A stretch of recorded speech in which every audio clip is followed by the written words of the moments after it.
until tomorrow morning at 7 a.m. when the Purge concludes. Blessed be our new founding fathers and America, a nation reborn. May God be with you all. Y'all wanted an intro? Yo. I said, welcome to the Purge, where anything goes. We got Kane B as the host. Welcome to the show, where guilters get left at the door. Yo.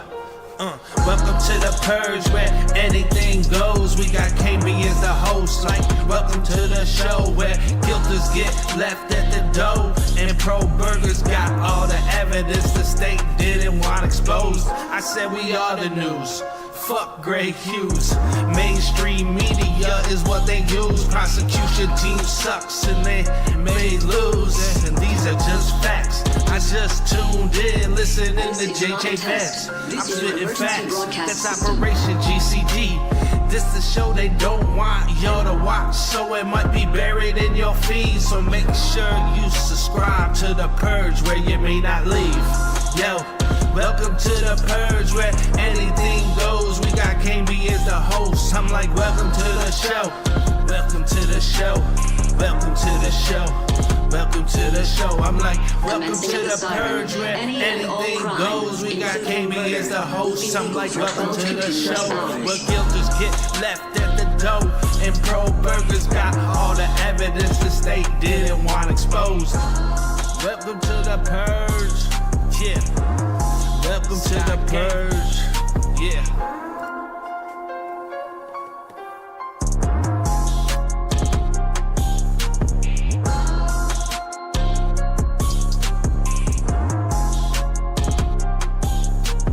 This is not a test. This is your emergency broadcast. Be harmed. Commencing at the siren, any and all crime, including murder, will be legal for 12 continuous hours. Police, fire, and emergency medical services will be unavailable until tomorrow morning at 7 a.m. when the Purge concludes. Blessed be our new founding fathers and America, a nation reborn. May God be with you all. Y'all wanted an intro? Yo. I said, welcome to the Purge, where anything goes. We got Kane B as the host. Welcome to the show, where guilters get left at the door. Yo. Welcome to the Purge, where anything goes. We got Kane B as the host. Like, welcome to the show, where guilters get left at the door. And pro-burgers got all the evidence the state didn't want exposed. I said we are the news. Fuck Greg Hughes. Mainstream media is what they use. Prosecution team sucks and they may lose. And these are just facts. I just tuned in, listening to JJ Vance. I'm spitting facts. That's Operation GCD. This the show they don't want y'all to watch, so it might be buried in your feed. So make sure you subscribe to the Purge, where you may not leave. Yo, welcome to the Purge, where anything goes. We got Kane B as the host. I'm like, welcome to the show. Welcome to the show. Welcome to the show.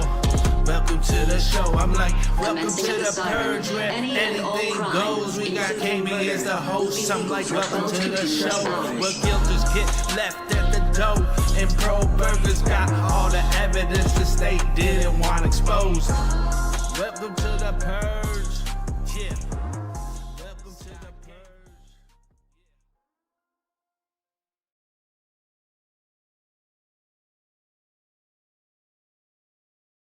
Welcome to the Purge. Welcome to the Purge. Welcome to the Purge. Guilters get left at yesterday. What did I call them? I called them gifters yesterday. This is try number 2. I tried to use StreamYard for the sake of Miss Potts. And she's just going to let me read her to sleep tonight, so that's fine. We'll do it that way. Donald Ferguson, always a pleasure. Thank you for being here. And Miss Love Tina, nice to see you. I'm sure some of the friends, the super friends, will come round once they see that we're up and running again. Yeah, the StreamYard just don't work for me, dude. I'm an OBS kind of guy. It's much easier for me anyway. So, I'm gonna start at the top. Why not? Because like I said, I'll lose my place otherwise. So here we go. This is the redacted order on defendant's offer of proof. Mary. Alternate perpetrators. So this one's not too bad. I have takeaways on it and everything. I just sorry. I kind of have to go through and give them to you as I get them because I quickly forget. Is this? Oh, okay. Wait, hold on. Let me adjust my microphone. Let me clear my throat. Maybe I'll play some guitar here real quick. Yeah, see what they do. See what they do, guys. You can't see it. If you know, you know. Okay, the mic is like way not right. Hello, all you beautiful, wonderful people. You look so wonderful out there with your big blue British eyes, baby. Okay. Let's see. Oh, man. Well, I mean, let's just call it what it is. And nobody's surprised. Ann knew it was coming. You knew it was coming. I knew it was coming. We don't get to go to the party this weekend, kids. Mom and Dad said, I'll take it under advisement and... Yeehaw! We're gonna get... So, panic has set in for old Kane here, behind the mic. So that's me, Kane B. This is Kane B's first. This is the first time I hit that subscribe button. It's somewhere over there. And maybe a like. One like or two, maybe. I guess everybody's going to get a lot of everybody's jumping around, I know. I appreciate you guys coming by to stop by to hear me. Let's get it let's start up where I left off on the last attempt. The state previously moved to Limone, seeking to preclude defendant. Am I too loud now? No. From offering or arguing alternative perpetrators evidence without first satisfying. Let me read that again. The state previously moved in Limone, seeking to preclude defendant from offering or arguing alternative perpetrator evidence without first satisfying the applicable evidentiary standards. In accordance with the court's subsequent order in the motion, defendant filed his offers to proof and evidence in support. So, defendant filed his offers of proof and evidence in support, identifying 4 individuals as potential alternate perpetrators. It's just, I mean, you have to admit it. It's a queer number when you have these 4 brothers.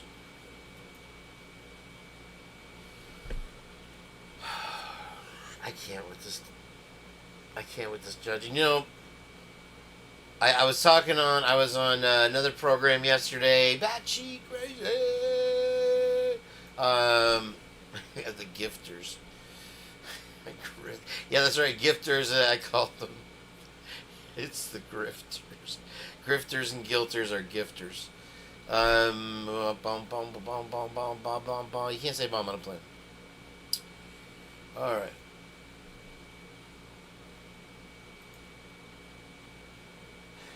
Defendant filed his... I'm going to wake up reading in my sleep. I do it all the time. I'm in the middle of a dream. I had the weirdest dream last... I didn't want to... It wasn't really Idaho4 related, so I'm not going to share it, but... I was stuck at this bar. I'm going to share it, aren't I? I have a confession to make. I'm going to share my dream. I was at this bar, and I had just looked at my bank balance before I fell asleep, and so when I got to the bar with these 2 girls, and all of a sudden I've got to buy all the drinks, and all I could see at the bar was my phone with my bank balance. And I'm like, I can't do it. It's going to be $300. And so, anyway, I'll get right to it for Donald. Anyway, the bartender wouldn't listen to me. Nobody would listen to me. Nobody was listening to me. Just like right now. It's the dream's coming true. In accordance with the court's subsequent order on the motion, Donald Ferguson, I'm just getting acquainted with this kid. He's been here for 2 years. I'm kind of new. I'm feeling it out, see if I like it. Kicking the tires, lighting the fires, writing checks, breaking necks. Okay, I get it, though. I get it. The state's objections. Oh, the state objects. The state and the judge. Let's face it. To the presentation of this evidence at trial, arguing it fails to satisfy the standard under State versus Meister. See, here again, I think he's talking to us with the cases that he cites for precedent. I mean, Meister? He has selective precedent. Let's say that. It's just like when you have selective hearing. He has, like that bartender, he has selective precedent. And I think he's sending a message. He is the Dickmeister, allegedly. Defendant can see... I'm just getting acquainted with the game. We're not going to make it through this. It's not going to happen. I promise you that. Why am I not better at this? You'd think I'd be louder. Did I change a setting or something? Usually that one's, I think, in the middle. Maybe something. Hold on. Let's do this the right way. Is that better? Can you hear me now?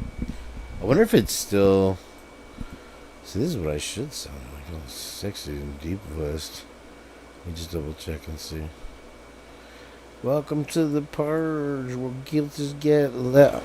Okay, I'm going all the way. Sorry.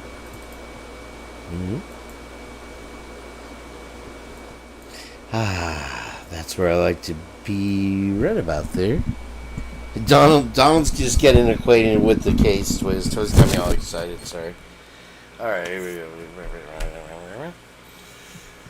Defendant filed. Oops, too loud.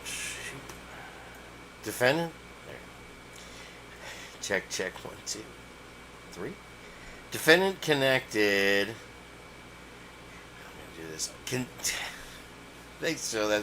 Thanks, Joe. That's the folks. All right. Thanks for your support. I have coffee, and I need it.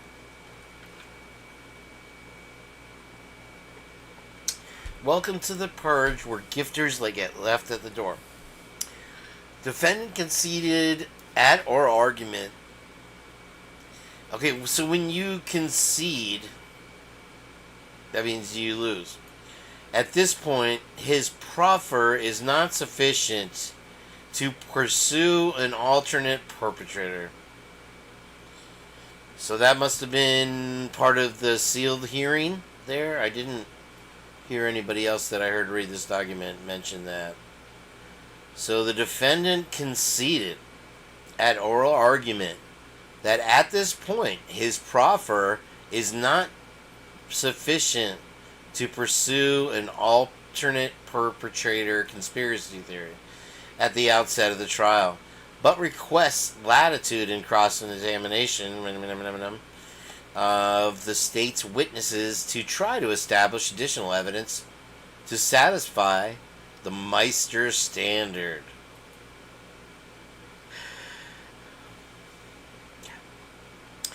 The court concludes that at this time, defendant's alternate perpetrator proffer is inadmissible under Meister. I wish I'd read this part first, because I would have used that for the title, the Undermeister, as it is irrelevant and or excluded by IRE 403.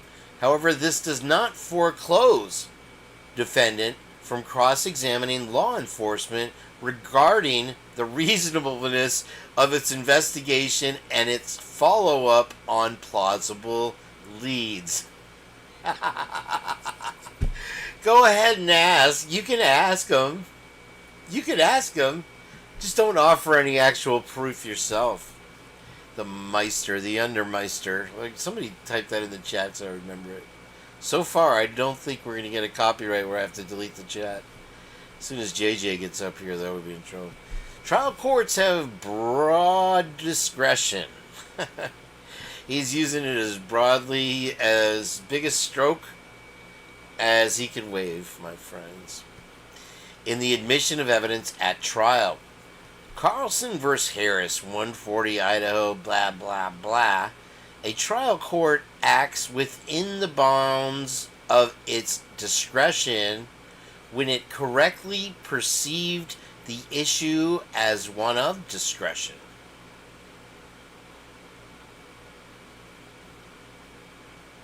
Word salad? Anyone? Acted within outer boundaries of its discretion, acted consistently. So let's, since I've already heard all this, let's get to it in a minute.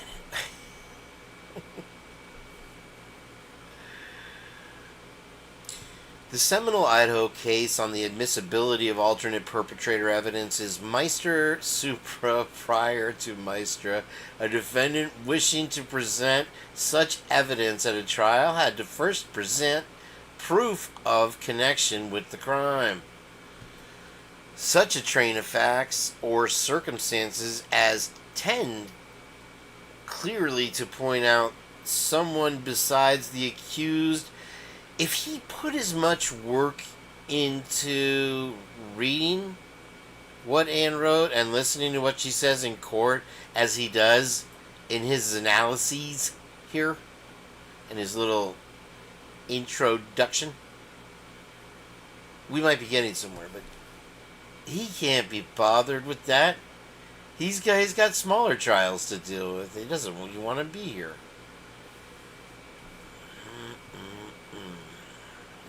Skip this one. Okay. Idaho Rule of Evidence 403 governs the exclusion of relevant evidence and permits a court to exclude evidence if its probative value is substantially outweighed by a danger of unfair prejudice, confusing the issues, misleading the jury under delay, wasting time, or needlessly presenting cumulative evidence. Too many pages. Meister further offered the following guidance on applying these rules and determining whether proffered alternate perpetrator evidence is relevant and admissible. If the defendant proffers evidence which merely... Okay, let's get the footnote here. Here the evidence defendant has offered purporting to establish the four individuals as alternate perpetrators objectively fails to meet the Meister standard.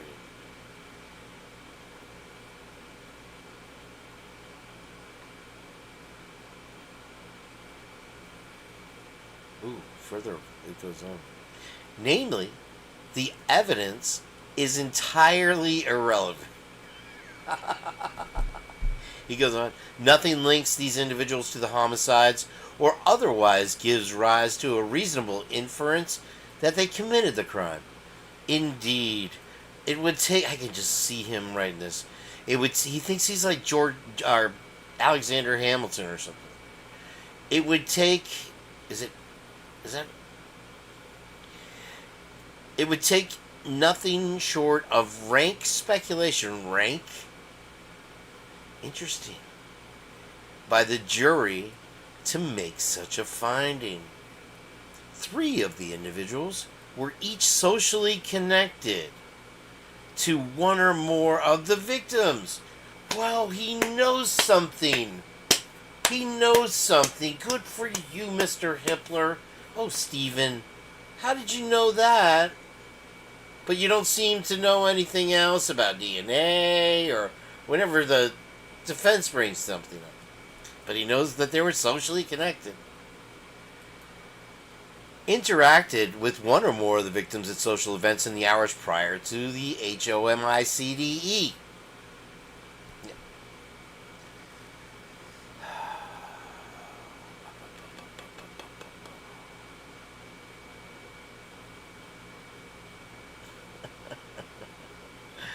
In other words, It's like when you were in 8th grade and you had to write the essay. Here it comes, like, in conclusion, I have determined.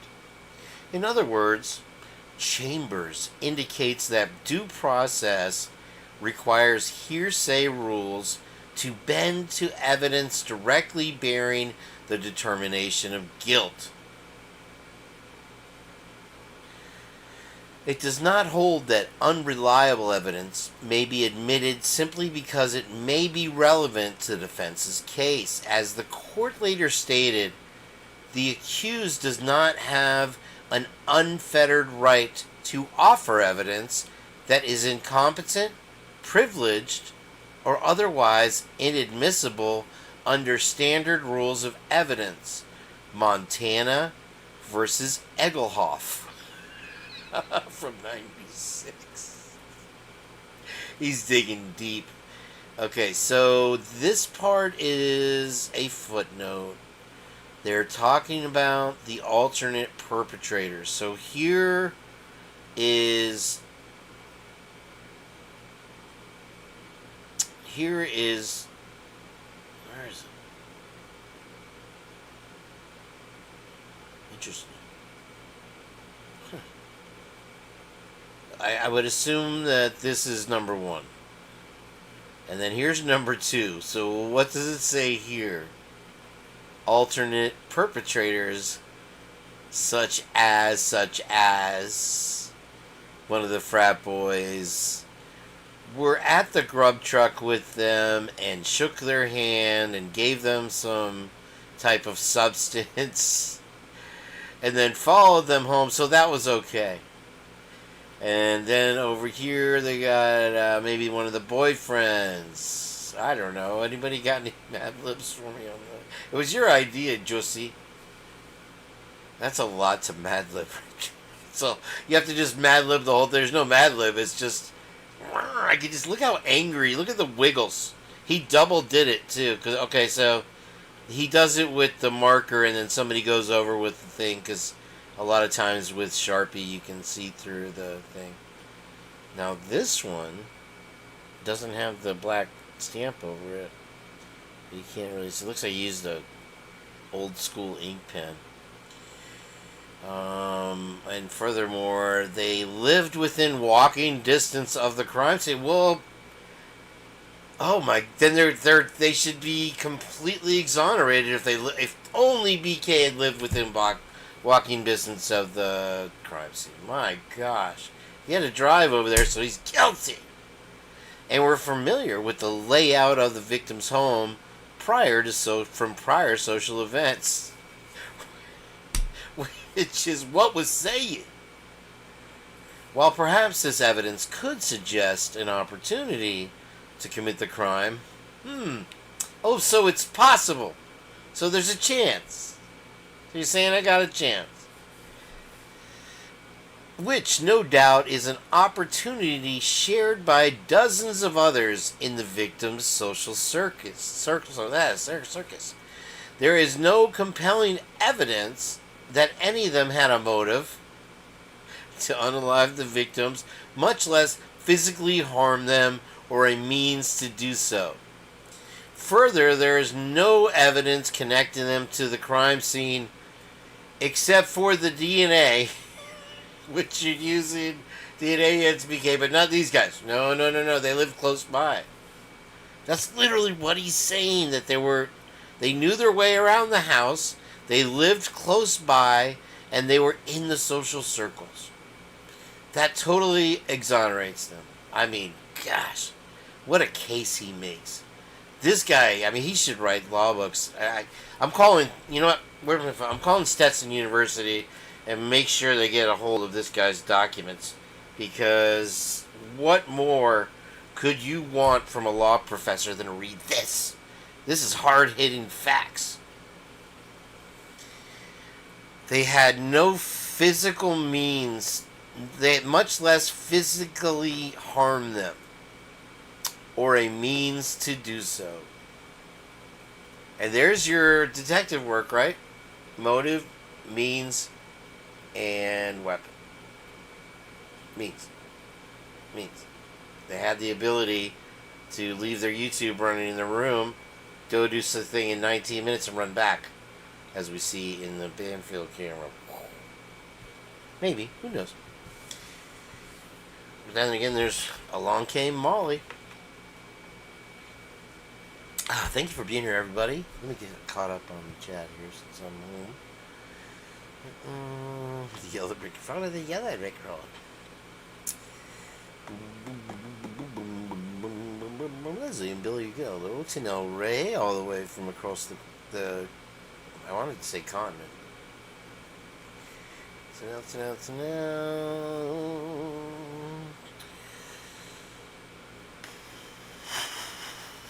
Just no doubt an opportunity shared by dozens of others in the victim's social circle. But since we know BK did it, and there's so much evidence, the fourth individual... Okay, wait, I'm sorry, I skipped over it. Further, there is no evidence connecting them to the crime scene. They have each cooperated with law enforcement, like Jules said, like guilty people do all the time, providing DNA samples, fingerprints, and allowing searches as requested. And when did you start those searches? Notably, lab testing has excluded their DNA from samples taken from the crime scene. That's interesting. So who the feck's DNA is it, dude? The fourth individual did not know the victims, but had a passing connection to one of them while noticing her shopping at a store approximately 5... Look, okay, so Jules was saying, yeah, okay, is this the stalker? But in this instance, they're not going to use the word stalking. They're going to use noticed her. He noticed her. Oh my good Lord, dude. We were waiting for this day to come and waiting and waiting and waiting and waiting and waiting and waiting. Yeah, we were waiting. And then it came, unfortunately. I'm sorry.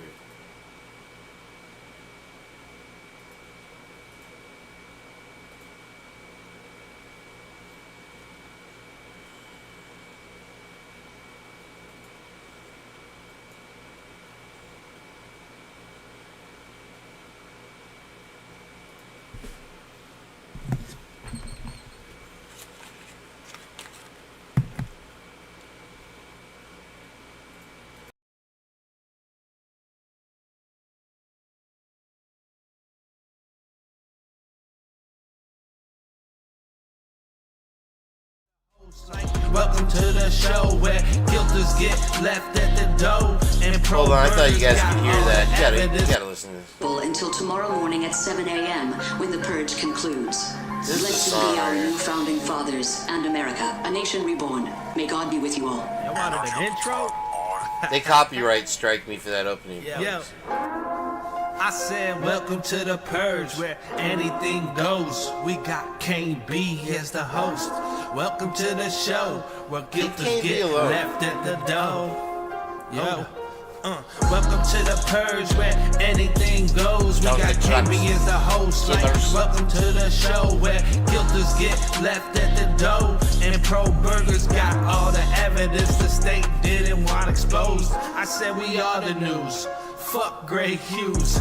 Mainstream media is what they use. Prosecution team sucks and they may lose. And these are just facts. I just tuned in, listening to JJ Vance. I'm spitting facts. That's Operation GCD. This the show they don't want y'all to watch, so it might be buried in your feed. So make sure you subscribe to the Purge, where you may not leave. Yo, welcome to the Purge, where anything goes. We got Kane B as the host. I'm like, welcome to the show. Welcome to the show. Welcome to the show. welcome to the show. I'm like, welcome Commencing to at the the siren, Purge where any and all anything crime, goes. We got including KB as the murder, host. will be I'm like, legal for welcome to 12 the continuous show hours. where guilters get left at the door. And Pro Burgers got all the evidence the state didn't want exposed. Welcome to the Purge. Yeah. Welcome to the Purge. Yeah.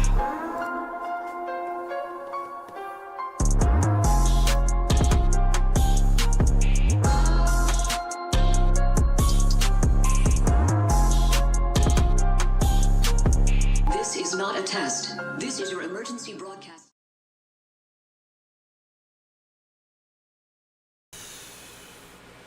I honestly, that is such a great song. Somebody tell me the Sky Game, is that Outkast or I think it's Outkast. That's got to be Outkast. But it's under Brian Dedent. So if you want to subscribe over there to my song, that's my new hit. That's my new business right there. So there's that. I have a reel, and we could watch it. I don't feel like fooling around. I got some funny shit to say. But this is a pretty serious blow. So yeah, if Sarge is out there,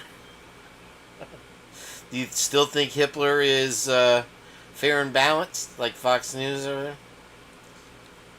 Oh my gosh. This is the biggest go fuck yourself I've ever heard in my life. Like, I haven't gotten to the good part yet.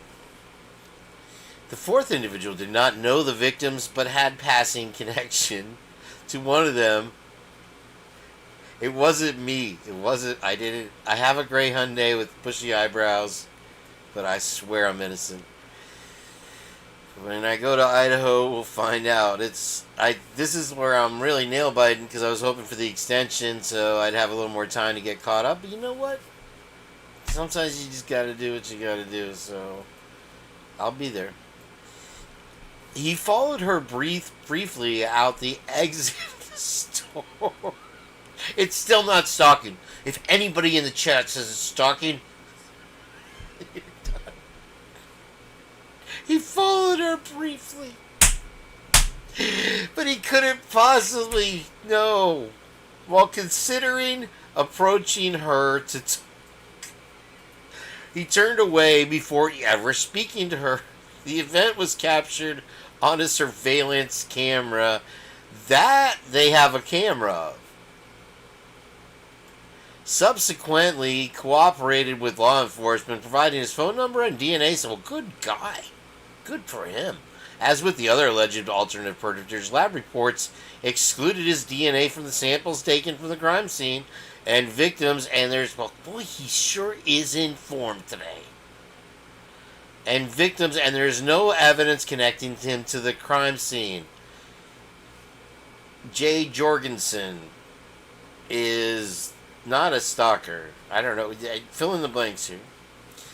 The fact that these individuals lived within walking distance to the crime is not probative evidence, given that the perpetrator drove a vehicle to the crime scene and pulled up next to the DoorDash driver, waved, and then went in and committed this thing. Because on the one hand, he's a PhD student, one of the smartest in his class, valedictorian or whatever at the other school. But here, forget about all that. Moving past all that, he's the dumbest criminal that ever walked the face of the earth. Further, none of these individuals drove a vehicle matching the description of the suspected unalivers. And then clowns jumped out of the back of the hatchback of the car, did a dance on the hood, waved around giant dildos, and had a breakdance fight. Collectively, defendants proffer with regard to these four individuals fails to give rise to even an inference that they committed the crimes or otherwise make it... Hold on. Collectively, defendants proffer with regard to these four individuals fails to give rise to even an inference. The motion itself is an inference that they were the ones that did it. So that's BS. That they committed the crimes or otherwise make it more or less likely that the defendant was the perpetrator. Yeah. Tony's here. Twiz is watching.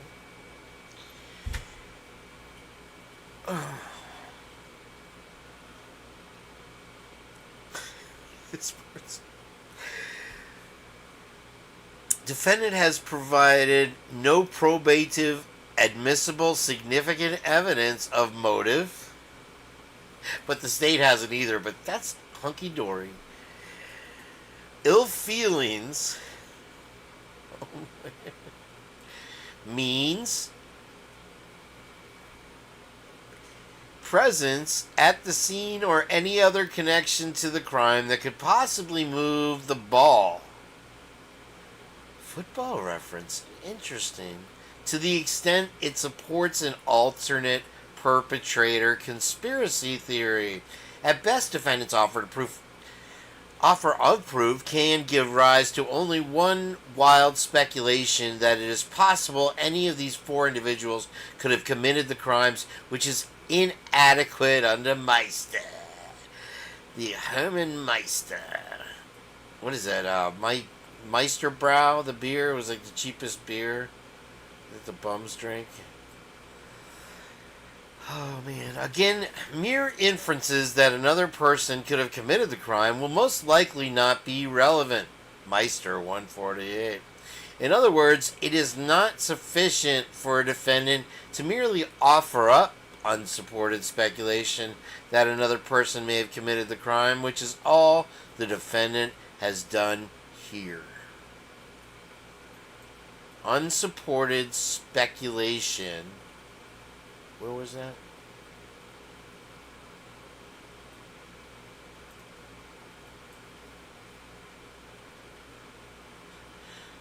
Defendant's offer of proof can only give rise to wild speculation. Yet their case is just rock solid, tighter than a dolphin's bunghole. Even if there was a shred of probative value, even if, which there is, to offer up unsupported speculation that another person may have done the crime, such speculation blaming intensifies the grave risk of jury confusion. We wouldn't want that. And it invites the jury to render its findings based on emotion or prejudice. You following along, Donald Ferguson? United States versus McVeigh.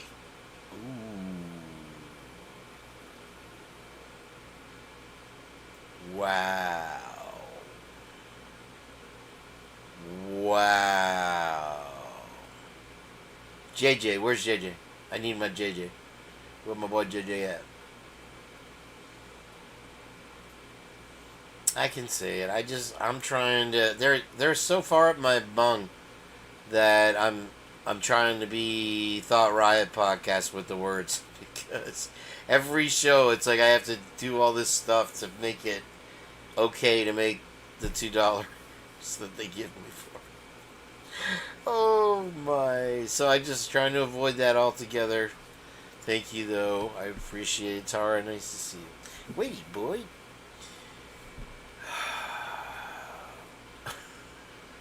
If they call Molly McMichael to the stand, I saw him. I'm friends with Bill. Me and Bill. Hi, Bill. Oh, sorry. That was Head Injury Harriet's old character I did. Oh. Did I see Meg P? Yeah, okay, somebody scold Meg P. Bro. Oh, this has got my blood pressure spoiling. Wow, look at this one. McVeigh, though. Okay. Let's just take a little sidebar. And get hungry in court? Snap into a sidebar.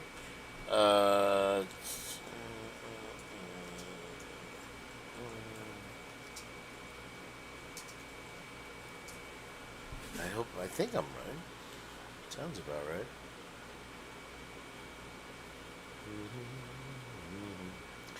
Boom, boom, boom, boom, boom.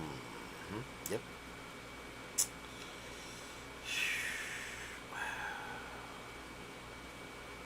Wow, wow, wow, wow, wow, wow, wow.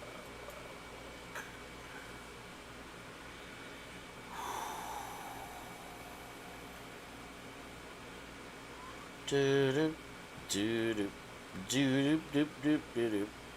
Bum bum bum ba da da da da da da da. I'm just saying.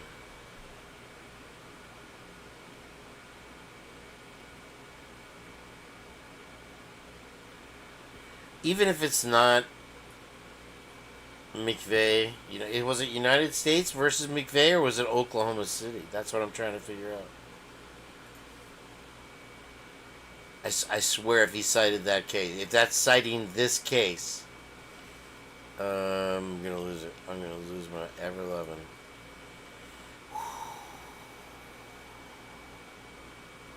10th Circuit Court. Let's just see if we couldn't Google that. Because you know what Google's doing now is they just give you the AI, whatever answer right out the gate. Show's over, folks. Now it's down. There we go. I got it. It's okay. Okay. This is not Google. Try DuckDuck. The dark web of DuckDuckGo. Meow, meow, meow, meow. Meow, meow, meow, meow, meow, meow. Let's see what this case is here. Just for shits and giggles. Holy crap.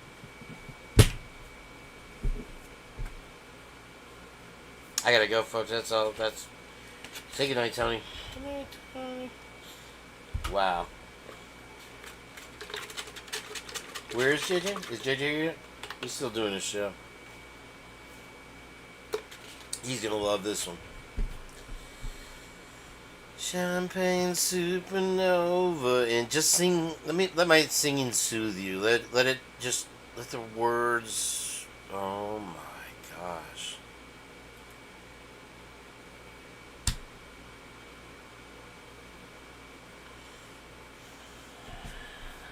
I think that Jules is a little young to have picked up on that reference. She did not stop there. This is the Idaho document, folks. Oklahoma City was, however you look at it, a retaliation to what happened in Idaho at Ruby Ridge.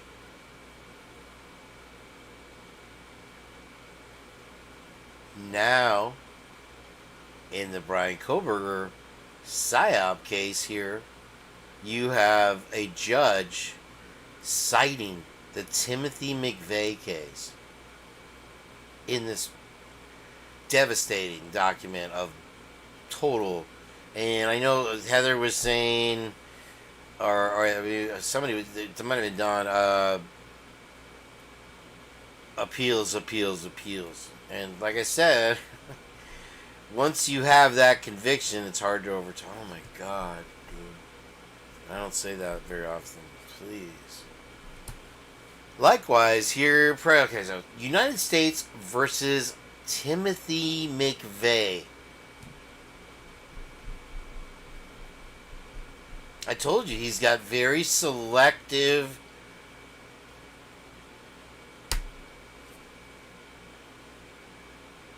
what are these things called? Precedences that he's sending a message. This is a message. This is a clear message.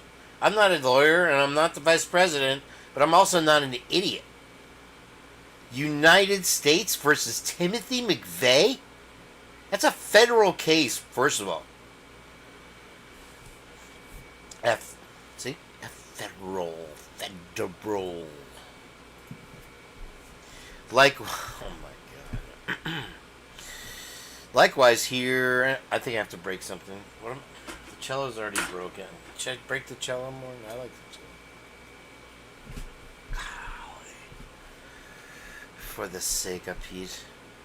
Likewise, here, presentation of the proffered alternate perpetrator evidence would pose a great threat of confusing the issues because it would force the state to defend against a nebulous allegation that perhaps these individuals were involved. In the Timothy McVeigh case, the defense did state that there was alternate perpetrators, which there definitely was. There's no way he could have pulled that off on his own. I am sure Operation GCD will be doing a live on that, or perhaps a Patreon. And I'd like to get him on here to talk about it. Hopefully he'll be done with his show. I don't know what... He goes to bed early, though. This foray would lead the jury astray, turning its focus away from whether defendant, the only person whose actions are on trial, committed the charged crimes. It also presents a threat of unfair prejudice, as it would invite the jury to blame unprecedented persons for a heinous crime when there is not a... Here's my favorite word of the whole thing. Not a scintilla. That's one we gotta look up, guys. Scintilla. My guitar teacher had a band, and he was amazing. Brad Carlton. Check him out if you ever want to learn how to really shred up the guitar. Slap down. Look at Fox News right on top of it. Slap down. What is a scintilla, I wonder? Scintilla. A tiny trace or spark of a specified feeling. Really? That's fun. It's fun to say it 3 times really fast. Wow.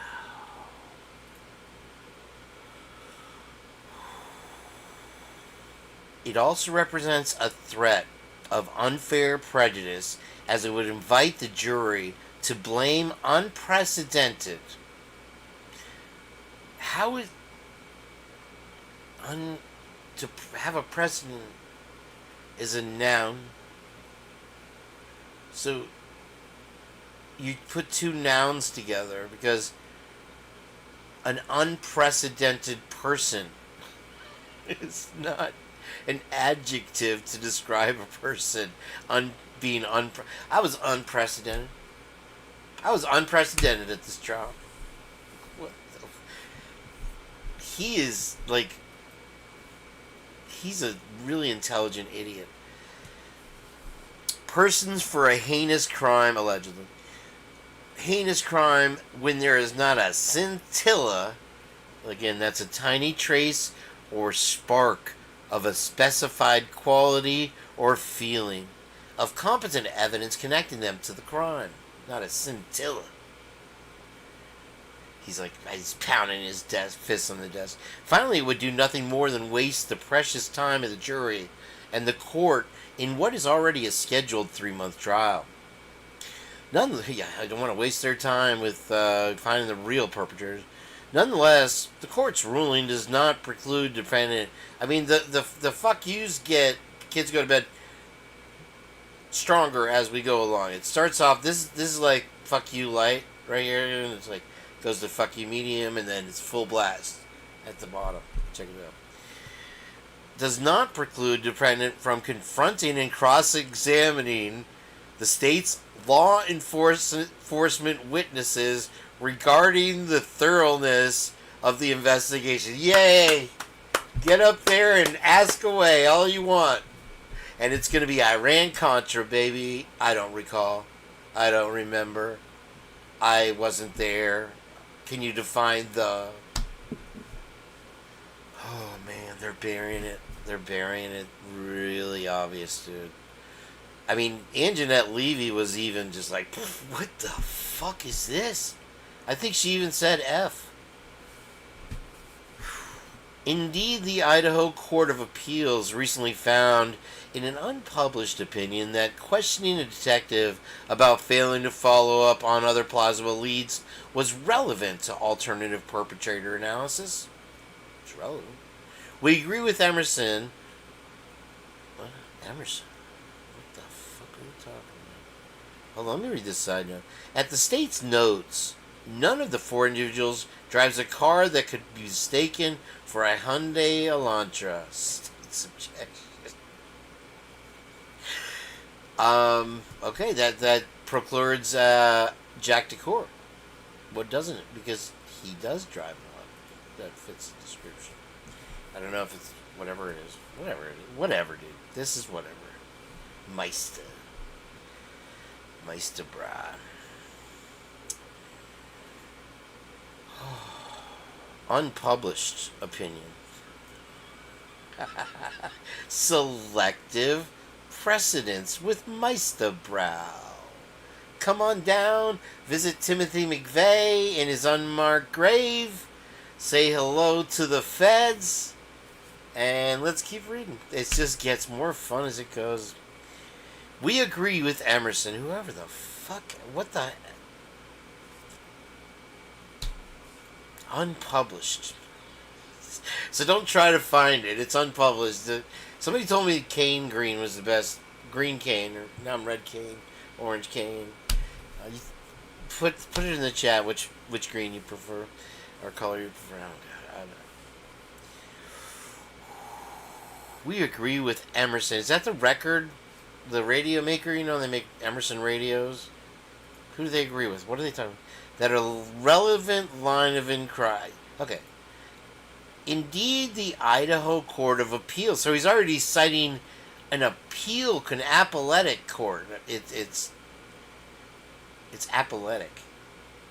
Recently found in an unpublished opinion that questioning a detective about failing to follow up on other plausible leads isn't a Brady violation, but it was relevant. So we'll give you that. You can ask your stupid little questions. I could just see Payne, bro. I don't recall Lewis then.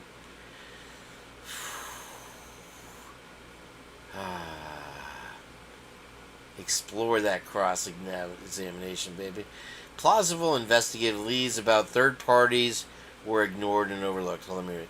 We agree with Emerson that a relevant line of inquiry would be to question the scope and breadth of the investigation and to explore on cross-examination whether plausible investigation leads about third parties were ignored or overlooked. State versus Buck. There it is again. Is that Uncle Buck? Is it the buck hanging on the wall in his den or in his quarters? His chambers? Buck. Buck. No way, Buck. Buck Rogers in the 25th and a half century. It further stated this line of questioning may not include inquiries about the investigation of specific third parties absent satisfying Meister. Nothing satisfies the Meister.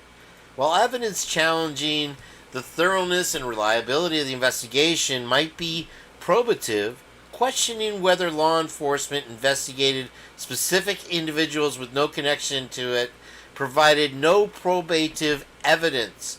Moreover, with no connection between the evidence and the crime, there is no explanation or justification for the questioning. He just said that they could do it, and then he literally said that there's no explanation or justification for doing it. And it would not help the jury answer the only question in the case, whether this person did that. Whoever that is. The court will apply these same parameters at trial regarding defendants' cross-examination of law enforcement. So you can do it, but you can't do it. You know what I'm saying? Hey, Adrian, yo, you can't do that, but you can do it. You know what I mean? Hey, get over here, Paulie. Come on. Hey, you got a pretty big mouth. Why don't you come down here and shut up, my boy? I know you kids ain't been eating my Mr. T cereal. That's okay. T knows.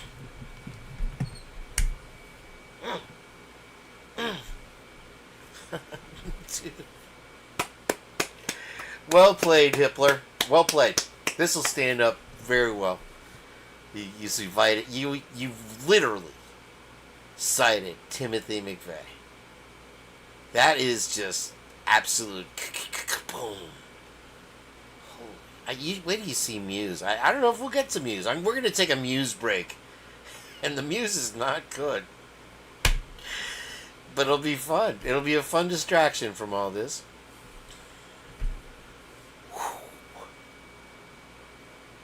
Meister. The court will apply these same parameters at trial regarding defendant's cross-examination of law enforcement he may require as to the reasonableness of the investigation, including investigating and ruling out other leads. He is not, however, permitted to question law enforcement about the investigation of any specific individual as a potential.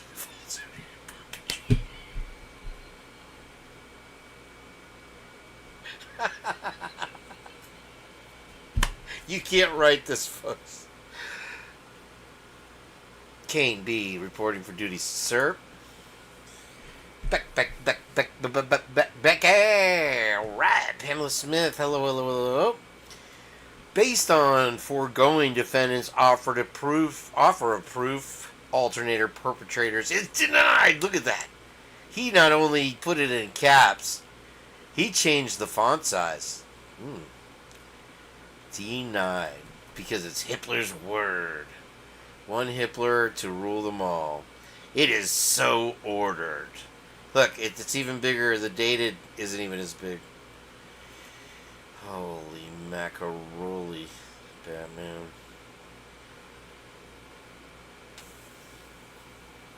That's one.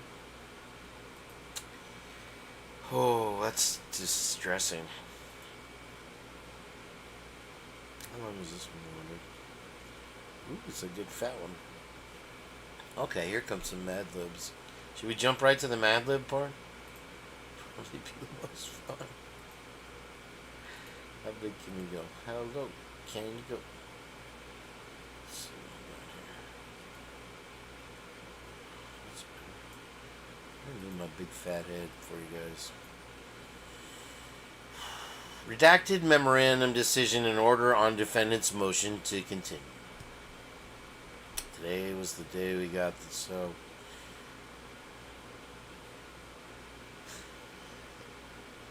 yeah, I think he literally at one point says in this that here's the thing we were talking about on J-Rail last night is about the motion to continue and the dateline. As far as the dateline goes,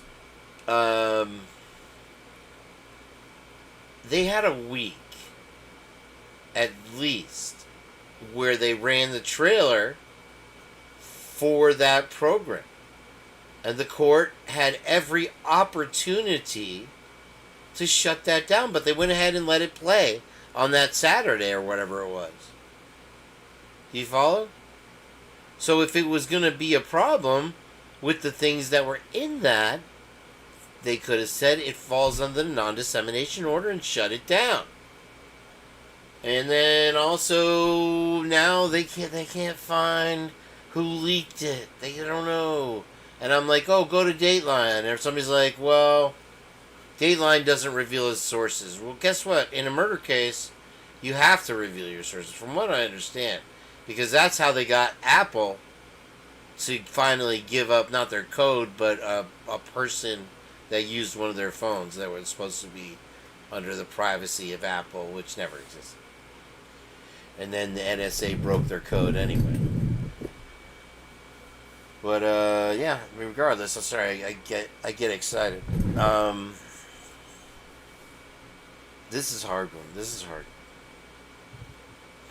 Before the court is defendant's motion to continue the trial in this manner. The basis for the motion is threefold. First, he asserts that the volume of discovery continues to pose a challenge to his counsel's ability to timely and meaningfully review all of it. Second, he asserts that there is penalty phase investigation and preparation that still needs to be done. Third, he asserts that the recent and forthcoming publicity on the case is highly prejudicial. Maintaining the current trial setting under these circumstances, he argues, will render any conviction and sentence unconstitutional. The state responds that the defendant's motion is untimely and he has failed but to show either good cause for continuing the trial or prejudice that will result from maintaining the current trial set. I don't know why they brought up the trial setting, which means the courthouse in Ada County. I don't remember that being part of the motion. We've already moved it once. I think that's satisfied everyone. He has this creative imagination. Have you ever seen the movie Step Brothers?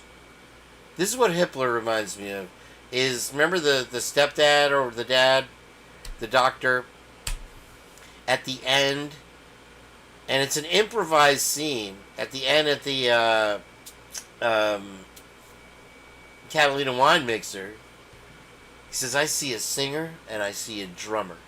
When I was a kid, I used to want to be a dinosaur, and I went around everywhere and I was a dinosaur. And then one day, I didn't want to be a dinosaur. Hippler wants to be the purple dinosaur. He really does. What a rascal. Oh, boy. Okay, against my better will.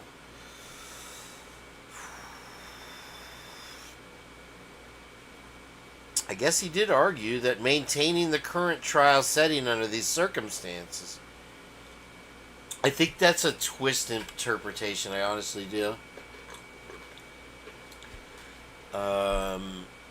Because nothing he says makes any sense. He argues will render any conviction and sentence unconstitutional. The state responds that defendant's motion is untimely. And we agree. Sorry, I want to catch up on chat. Amelia Outlaw. Oh, thank you for coming in. Say hi to Amelia Outlaw. That's Douglas Outlaw's wife right there. And if you have any encouraging words for her, she is, and her kids there are having a heck of a time right now. And he's out there fighting for our freedom. We love you, Doug. I can't wait to have you back safely. Hopefully, she said, within a month. What a pleasure to have you here. Thank you for being with us. Give me 1 second, guys. I'm gonna grab some water here, and I'll continue reading. I apologize. My throat. I've been on like 4 gazillion shows here for the last 2 days, so I'll be right back. Hold on.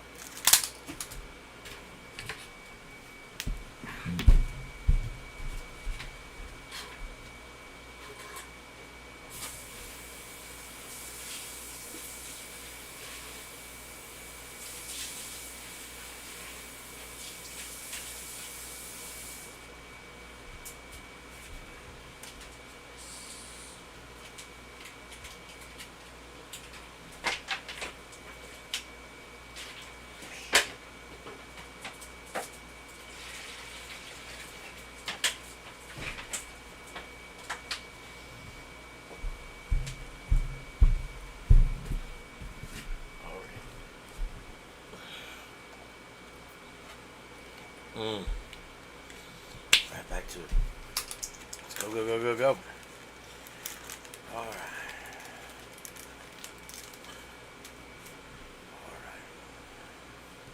So let's see what you guys have to say so far. I saw some funny comments.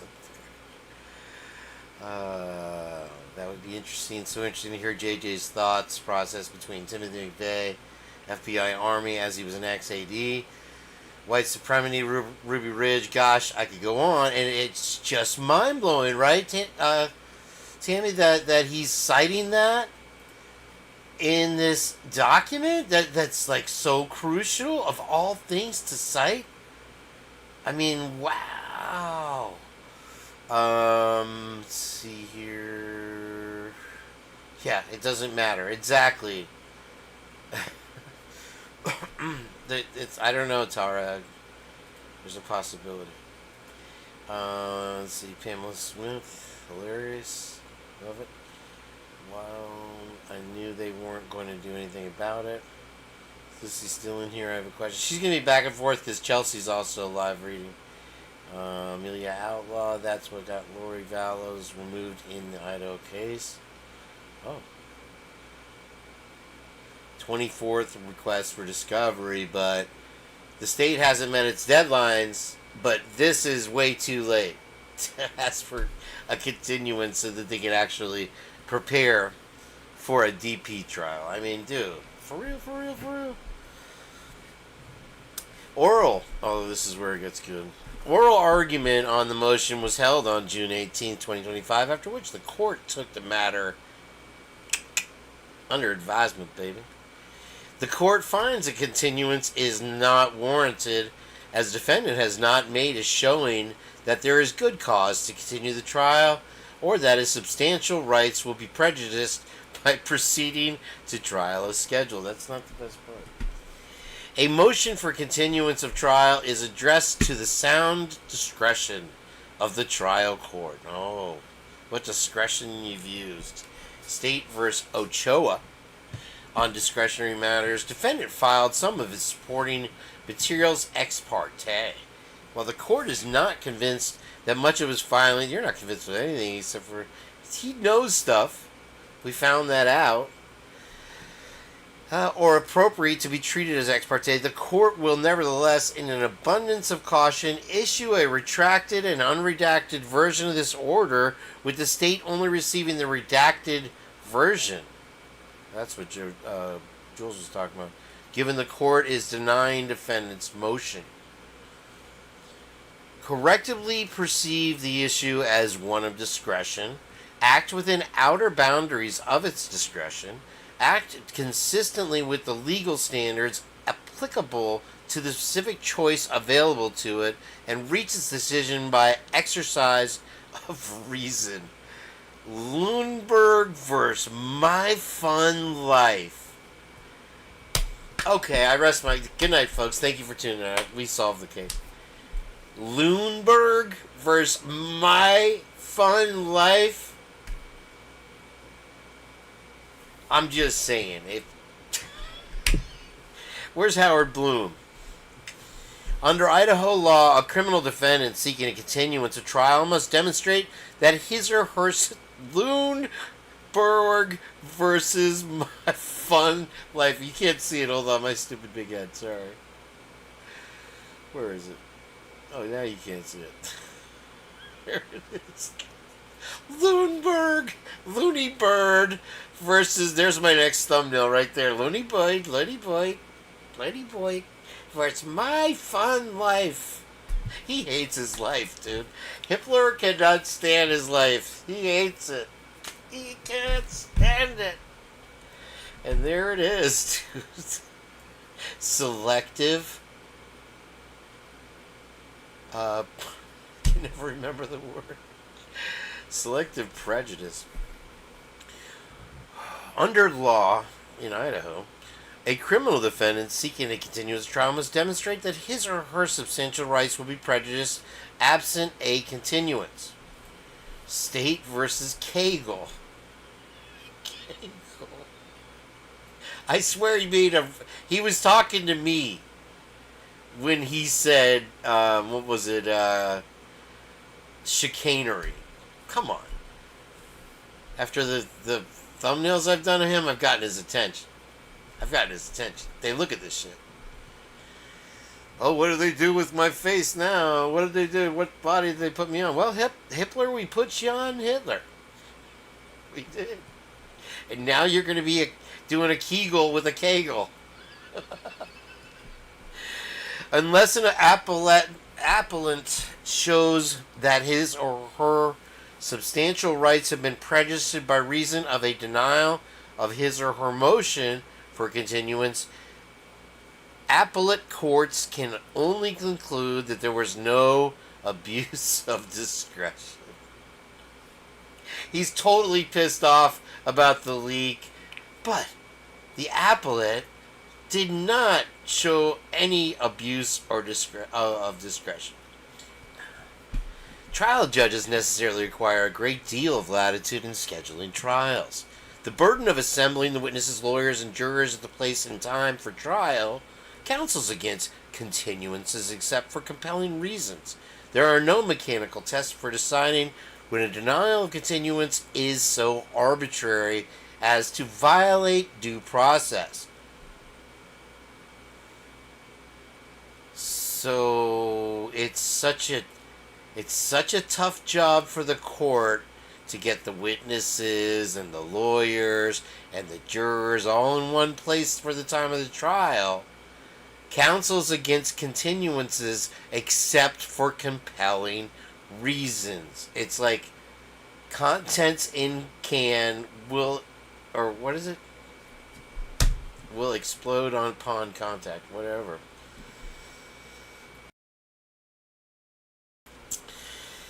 These are no mechanical tests for deciding when a denial of a continuance is so arbitrary as to violate due process. The answer must be found in the circumstances present in every case, particularly in the reasons presented to the trial judge at the time the request is denied.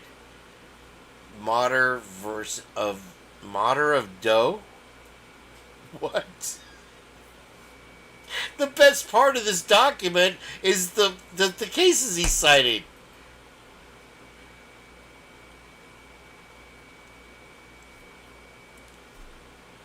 Ungar versus Seraphite? Was Ungar? Is he a Viking versus a gem? A precious gem? A Seraphite? I found a Seraphite in my matter of Doe, and I went Ungar. Where a continuance is sought based on the late disclosure or discovery of evidence, the alleged tardiness of the discovery must be shown to so prejudice the defendant's case, preparation that a fair trial will be denied. State versus Tapia. And you know what I think? It's like Kobayashi in that movie with whatever. Kobayashi, dude. He's looking at the wall. He's looking at his desk. He sees a cup of tapioca that his wife brought him while he's writing this motion. And he said, the tapioca case. Just call it Tapia. They won't know what the fuck I'm talking about. Does anybody even fact check this guy? State versus Tapia. I mean, it's like 6 in a row. Oh, the bare claim that additional investigation could have been conducted is not sufficient to demonstrate unfair prejudice so as to support a motion for a continuance. Additionally, where a continuance is sought for the potential receipt of evidence from further investigation, the motion is properly denied if base speculation Roe versus Katovich.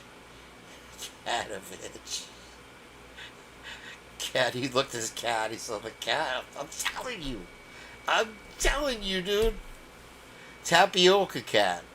Defendant argues a continuance is necessary for him to sufficiently review relevant discovery, conduct a full and complete investigation of mitigation evidence, particularly claim newly revealed evidence that allegedly raised red flag guy, and remedy the prejudice caused by recent and upcoming inflammatory publicity. Well, I mean, why did it piss you off so much? Why did the publicity piss you off? And then all of a sudden, it gets so much better. If you haven't heard this yet. And the alleged leak of information to the media. Alleged leak. Thanks, Sucks. I need another drink. I just spilled mine. Holy crap, dude. What?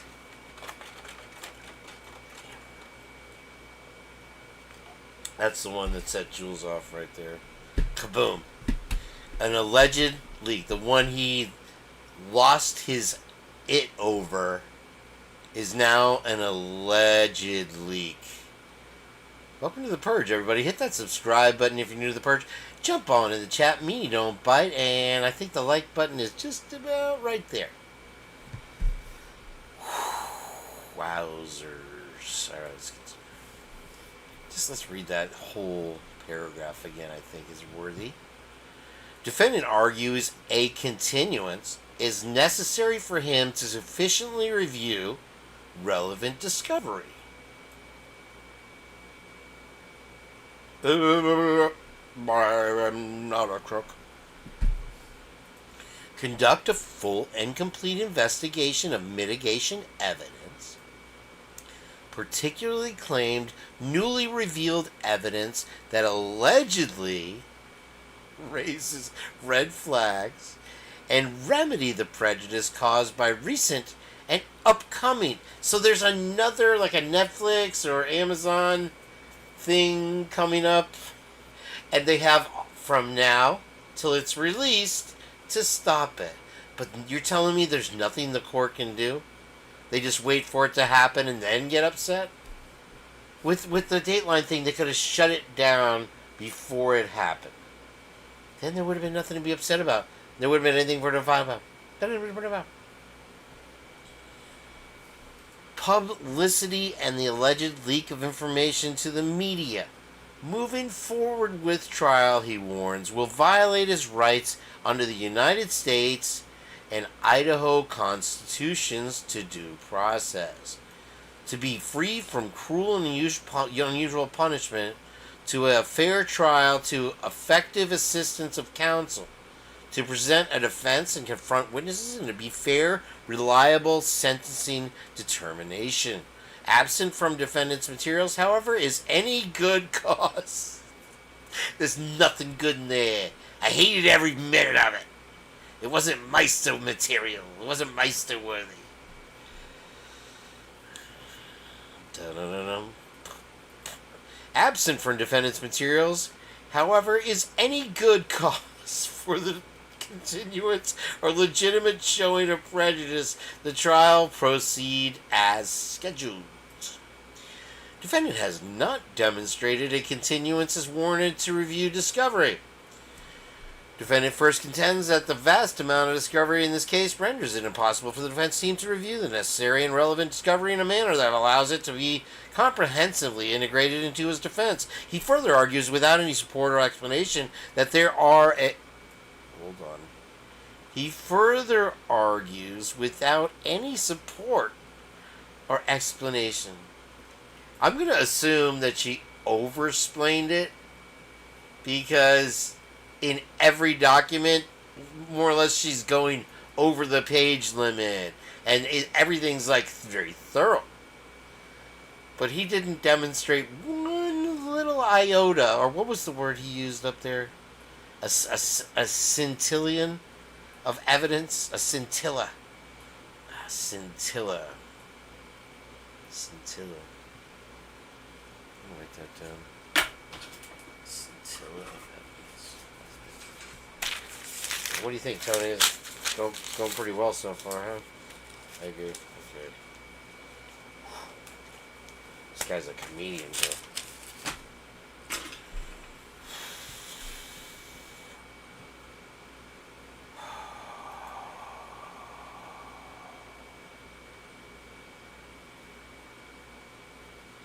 Defendant has not demonstrated a continuance is warranted to review discovery. You guys know. Defendant first can tell him, hold on, let me get to the chat over here. It's moving. You guys are getting your social credit scores up over there. I don't know how to turn that off. Hi, Sleuthie, sweetheart. Very nice to see you, Stormy. Elizinda Koziner. Very nice to see you. That's why I never celebrated anything, any decision come of. Yeah, it's kind of hard to celebrate anything. Yeah, business as usual. I'll tell you that right now. All part of the magic show for sure. Track 2, side 1.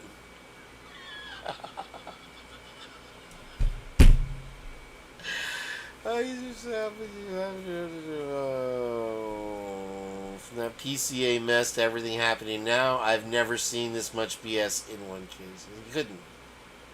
Well, we didn't get to see much of what happened in Delphi. I'm sure there was a big pile of it there. And I'm still not convinced that they just didn't clone those police chiefs and just switching back and forth around on us. The court, however, rejected the same argument 2 months ago when defendants sought to strike the DP and impose discovery obligations upon the state.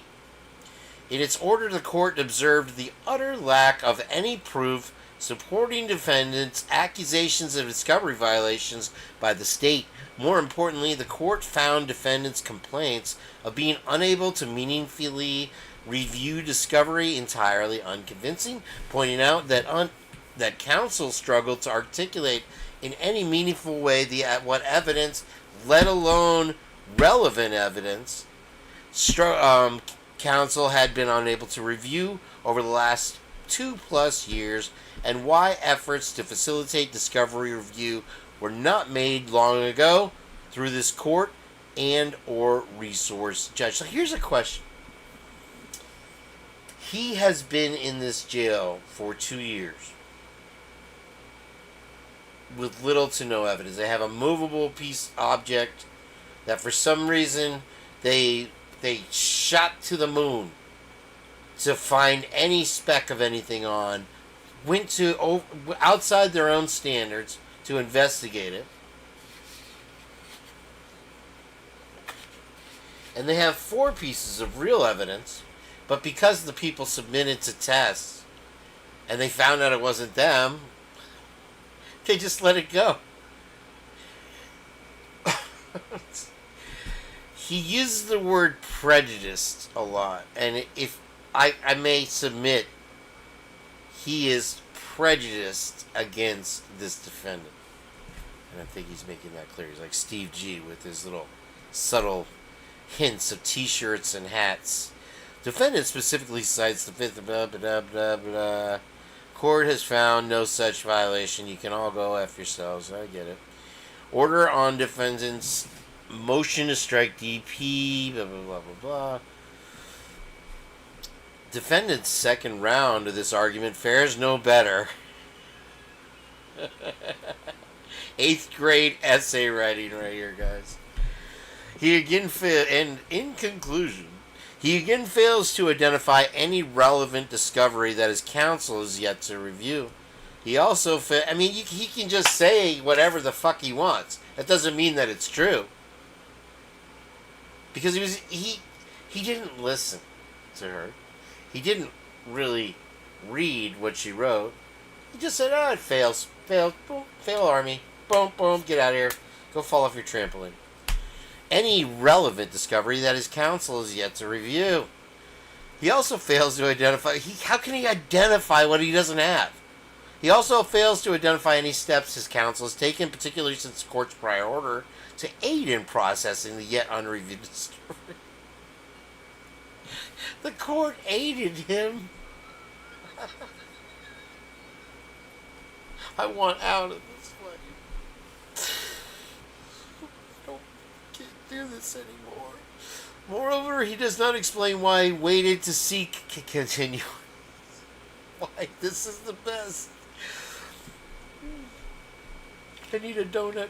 Moreover, he does not explain why he waited to seek continuance until after discovery was closed, expert disclosure deadlines passed, and the pretrial conference occurred. His deadline passed. It's long gone, but, the prosecution's deadlines came and went 50 times. But he gets punished. They literally are punishing him for the mistakes of the prosecution. They're literally doing that in this document. Literally blaming him. I mean, literally. If defense counsel was truly struggling with discovery review, just like Cyray's conspiracy, this motion should have been made when the claimed problem became apparent, and certainly should have been brought prior to the expiration of discovery. All expert deadlines in the final pre-trial conference. Instead, defense counsel has robustly litigated this case, retaining approximately 24 experts, full mitigation team, engaging in extensive motion practice, and disclosing witnesses and exhibits list with nary a whisper to a continuance would be sought.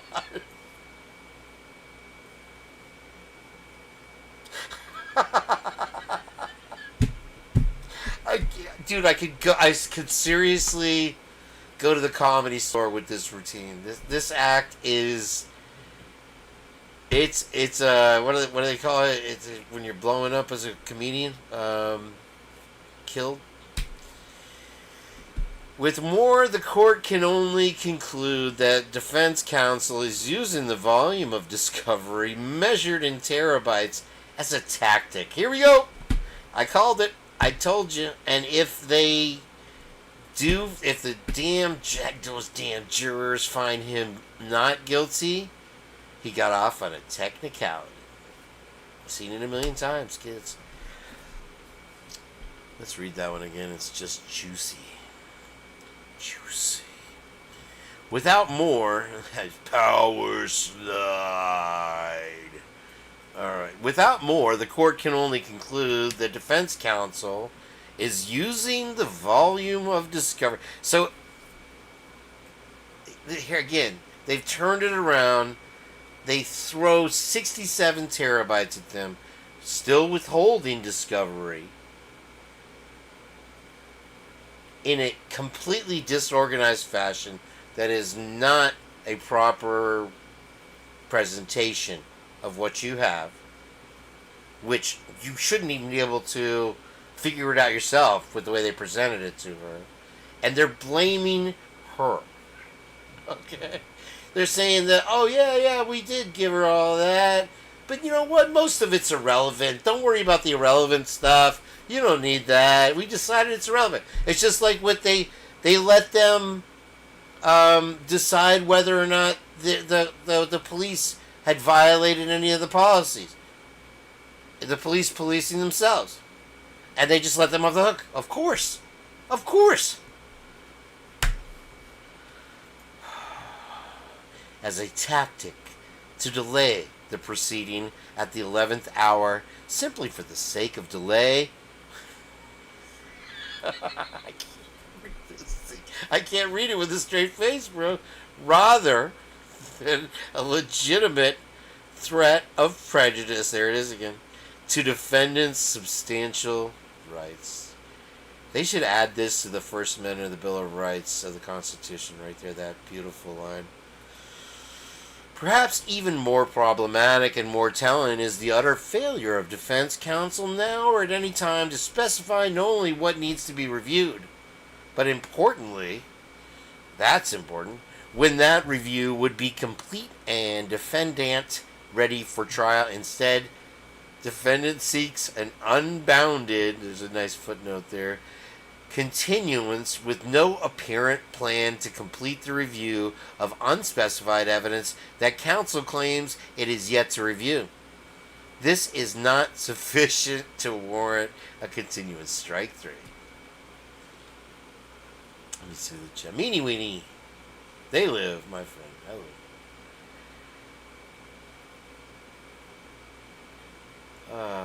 The 11th hour. We're getting there. We're getting to the 11th hour part. I've been chewing on my fingernails like occult rejects. By the end of this, I'm going to be down to nubs. Let's check out the footnote. Oh, Lord in heaven. Hallowed be this guy. Of all the incriminating evidence in the discovery, of all of it, what? There is none. Finally, it should be noted that it was defendant who early on demanded that the state provide all investigative materials, no matter how irrelevant and unhelpful. There you go. I can't believe that you won't give it to us if it's irrelevant. I mean, I guess we shouldn't ask for it, right? We'll just go to bed. The only discovery counsel claims that they have not fully been reviewed are all of the thousands of tips, oh Lord, that the FBI flooded their own tip line with, provided to law enforcement. She argues these tips may lead to the discovery of evidence of an alternative perpetrator. The deadline for presenting alternate perpetrator evidence has come and gone. There wasn't like a set date or anything.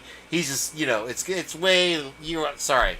Nope, you missed that deadline. There's not really anything in stone, but I've decided that it's too late. Come and gone.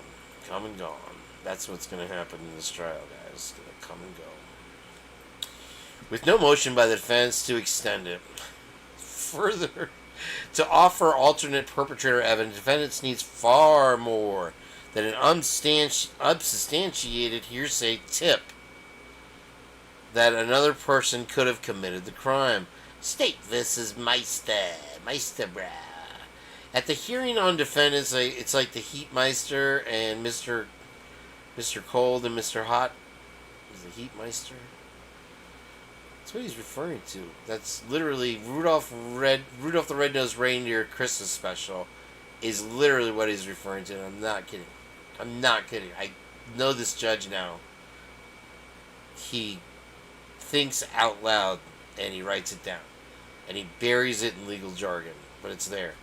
At the hearing on defendant's motion to strike the death penalty based on his counsel's alleged inability to process discovery, the court suggested several options.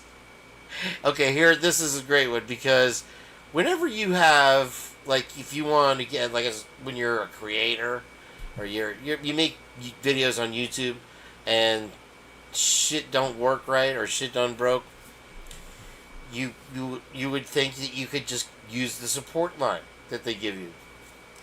When you go to the support line, I've done it, I've tried it, all they do is like, oh yes, we understand your problem. Let me look into that. And they just come back and they give you a link to some stupid shit that doesn't even make any sense whatsoever and has nothing to do with what you're talking about.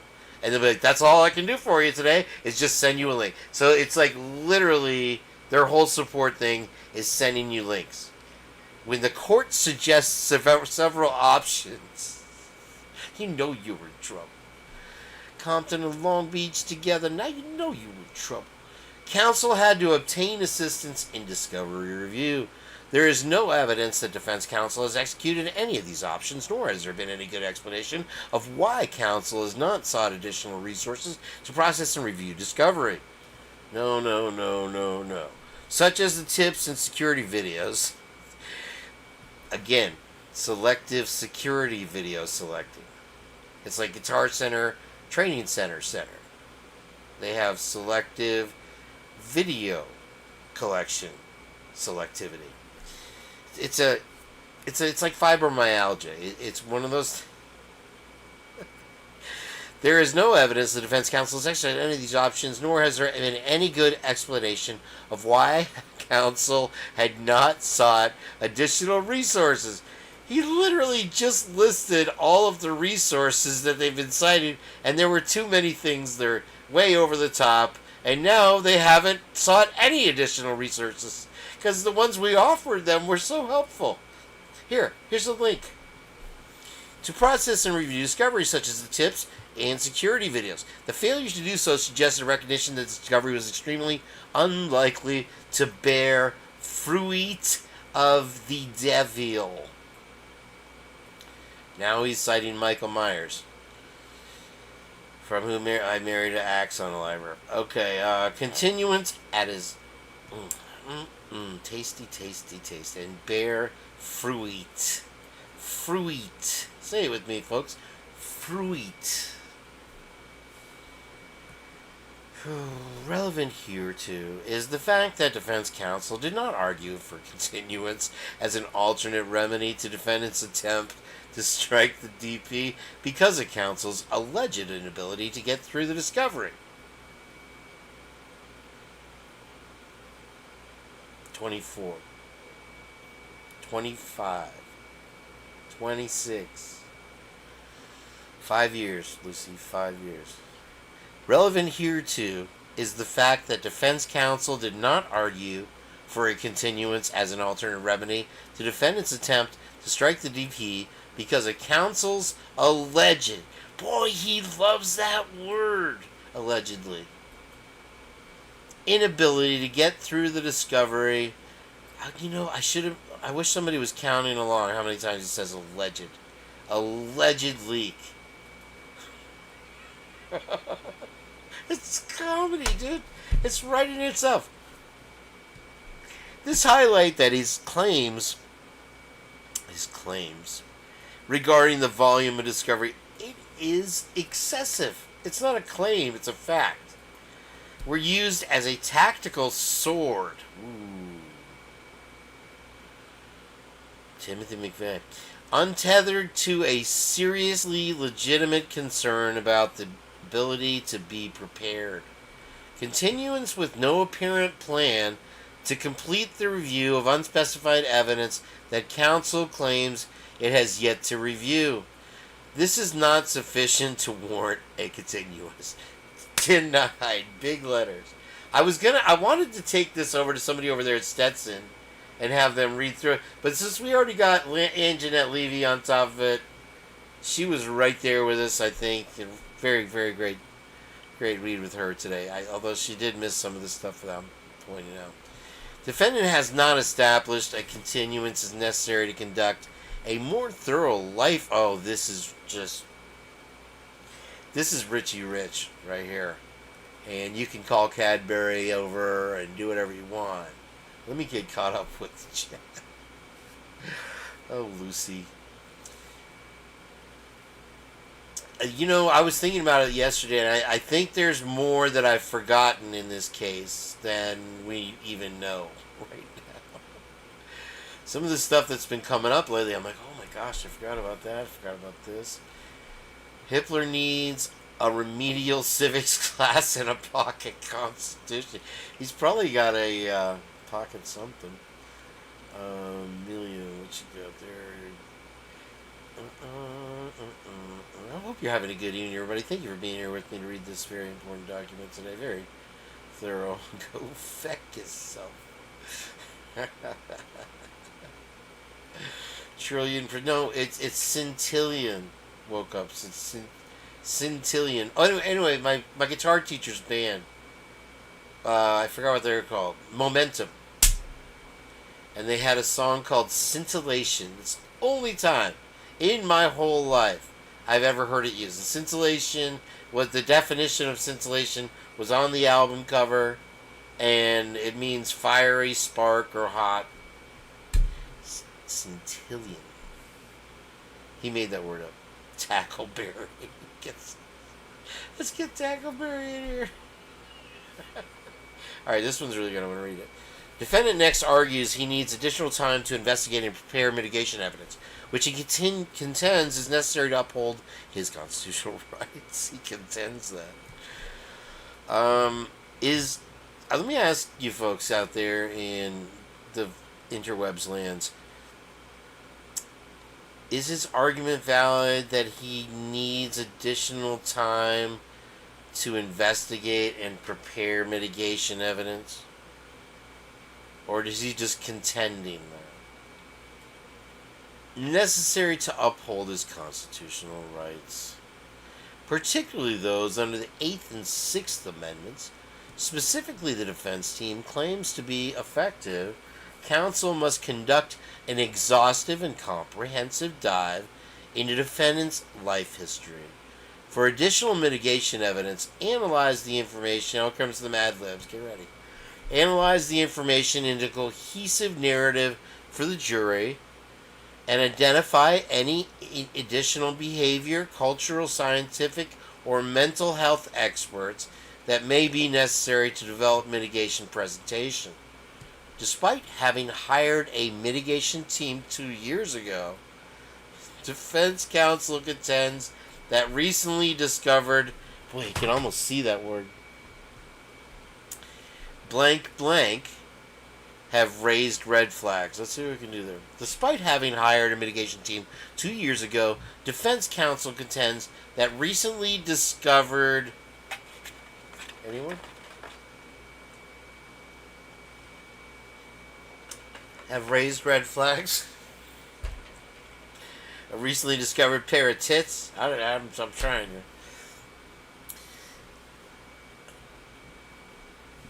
That defendant may have blank, blank, blank, blank, blank, blank, according to defendant's primary mitigation expert investigator attorney blank and her team of 4 have been diligent in their investigation of the defendant's life history, but there have been blankety blank blank blankety blank.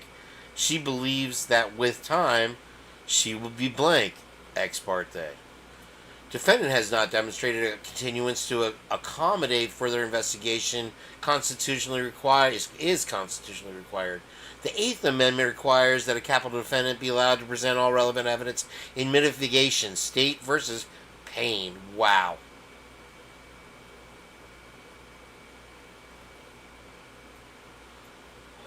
What's the other one? Eddings? Okay, that one's off track a little bit. I wonder what the case is. Let's look. 1982. That's a reach. Let's go here. I'm not going to use DuckDuckGo. Let's just see if this AI will help us out here. To understand the significance of Eddings versus Oklahoma. Oh, Timothy McVeigh reference again. The case addressed the DP and its application in capital cases. It involved the appeal of a convicted unaliver arguing for mitigating circumstances. The Supreme Court ruled that the jury must consider all mitigating evidence. The court emphasized the importance of individualized sentencing in capital cases. Eddings versus Oklahoma. It's not an accident, guys. It's not, no accident. In addition, a capital defendant has a Sixth Amendment right to a fair trial and effective assistance of counsel in both the guilt and penalty phases of a capital case. Strickland versus Washington. I'd like that struck from the record, please. As defendant points out, defense counsel is constitutionally required to conduct a thorough investigation in preparation for the penalty phase of a capital case. State versus Zach Galifianakis? No. State versus Dunlap. That's when you're fat, is when your belly Dunlapped over your belt, right? Porter versus McCollum. It'll be interesting to look up. Presentation of some mitigating evidence, even if strong, is insufficient if other mitigating evidence is available upon reasonable investigation. Rompilla versus Beard Twiz. There's your reference, brother. Rompilla versus Beard. Presentation of some mitigating evidence, even if strong, is insufficient. I can't let this motherfucker. Kids go to bed. Oh my gosh. What do you think so far, Tony? It's about right. Versus Beard. It's. Oh man. The assertion that counsel needs the continuance to conduct an exhaustive and comprehensive dive into the defendant's life history for additional mitigation evidence overstates the extent of his counsel's constitutional obligations. They're going above and beyond. Curse them.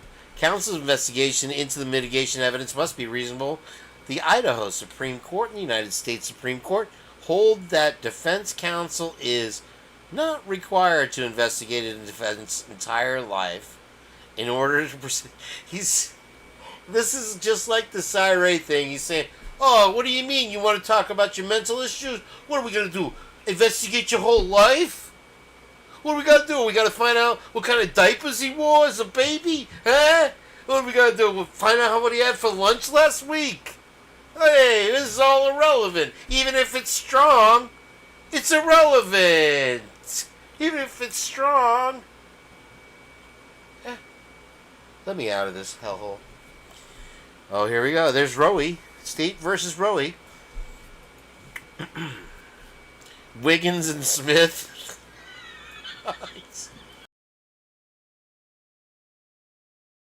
He is the most selective precedent picker that's ever walked in a robe.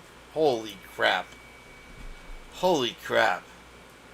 I mean, it's right here. He's saying it out loud to us. No shame in the game, bro. Not required to investigate a defendant's entire life. It's irrelevant. Let's call Will and see what he thinks about it. Well, defendant notes that the ABA guidelines for mitigation function, is that the American Basketball Association? For mitigation function of defense teams in death penalty cases, urge counsel in DP cases to conduct an ongoing, exhaustive, independent investigation of every aspect of the client's character, history, records, and any circumstances of the offense. To meet their constitutional obligations, courts look not to what is prudent and appropriate, but only what is constitutionally compelled. State versus Dunlap, I'll be revealed. Oh my gosh. It's unkempt versus Burger. Hall versus State. You know, I feel like I'm on Jay Leno's show. Remember we used to do headlines at the end of the headline? He would read the marriage announcements, and it would be like, Burger marries hot dog, or, you know, these kind of things. That's what these case sightings are. It's like State versus Dunlap, Burger versus Kemp. He is the one selecting these precedents. There's 5 million other precedents that would state otherwise, but he's finding the ones, and he's using clever. Let's see what this little footnote says.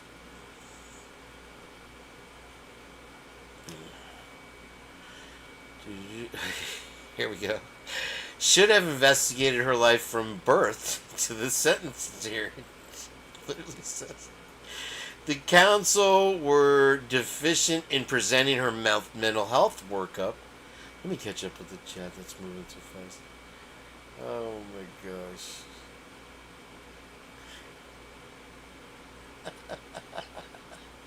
Grape to the power of 3 purple. Oh my! My head's gonna explode, you guys. Literally. She wasn't woke up in 1984. Fun times. Did I skip over something good? Oh yeah. Here we go. The court further noted the great lengths counsel underwent to investigate and present mitigating evidence from several of Rose's friends, health and welfare records, and you're not going to believe this next line. Letters from, what does JJ always say? Friends and family plan, and a veterans administration. You think that's an accident?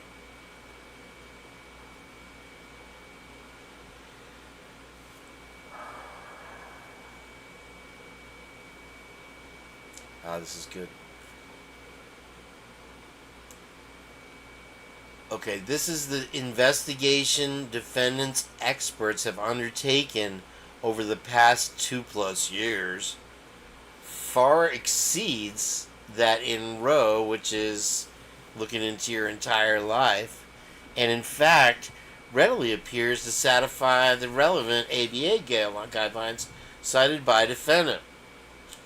They used his own citing against him. It includes, but is not limited to, defendant's kindergarten through PhD education records, including coursework, interviews, and correspondence. Defendant's mental health and medical records, including the analysis by his boxing coach. So they're making the boxing coach thing more important than the actual psychiatrist that diagnosed him with Asperger's. Records related to a childhood car accident, defendant's employee records, mental health, education, employment records of defendant's sisters, mental health records of defendant's parents, father's military record and social security records, court records from multiple generations of Koberger family paternal side, VA records, and death certificates from maternal. I wonder why that's important. Interesting. Multiple interviews with defendant and each immediate family member. Jules is asking if we'll ever see that. Interviews of 2 of defendant's 4th grade teachers, former boxing coach, and psychologist who evaluated defendant in 2005. Interviews with multiple members of defendant's extended family on maternal and paternal side.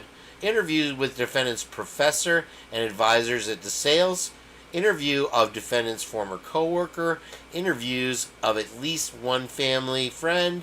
And letter and jail calls between defendant and his family. It is evidence from the report of defendant's mitigation experts, Dr. Orr, Dr. Ryan, Dr. Brahms, that they have developed an expansive understanding of defendant's family. Here's the footnote. In its opposition to defendant's current motion, the state appended 2 tables that cross-reference the list of tasks that defendant has identified from the ABA guidelines with the actual record in this case. These tables demonstrate that the guidelines have been amply satisfied. These topics of investigation were obtained from the defendant's disclosed penalty phase experts. Okay, I think I see a small point to his... I think they're saying that they over-investigated his family records and didn't spend any time on the 68 terabytes of dick pics that the prosecution sent them. So, shame on them. And they literally used his own precedent against him. My goodness, bro. Alright, Miss Pottage. Hello. Psychologists could have been relearning difficulties. Stuck up is a mental condition. I'm going to leave it at that. You guys are going to crack me up. Okay. Alright, here's the Mad Lib time. Despite such an extensive investigation, defendant claims additional investigation is warranted to identify blank and blank. However, defendant has not established, he can't establish anything. He had no chance whatsoever.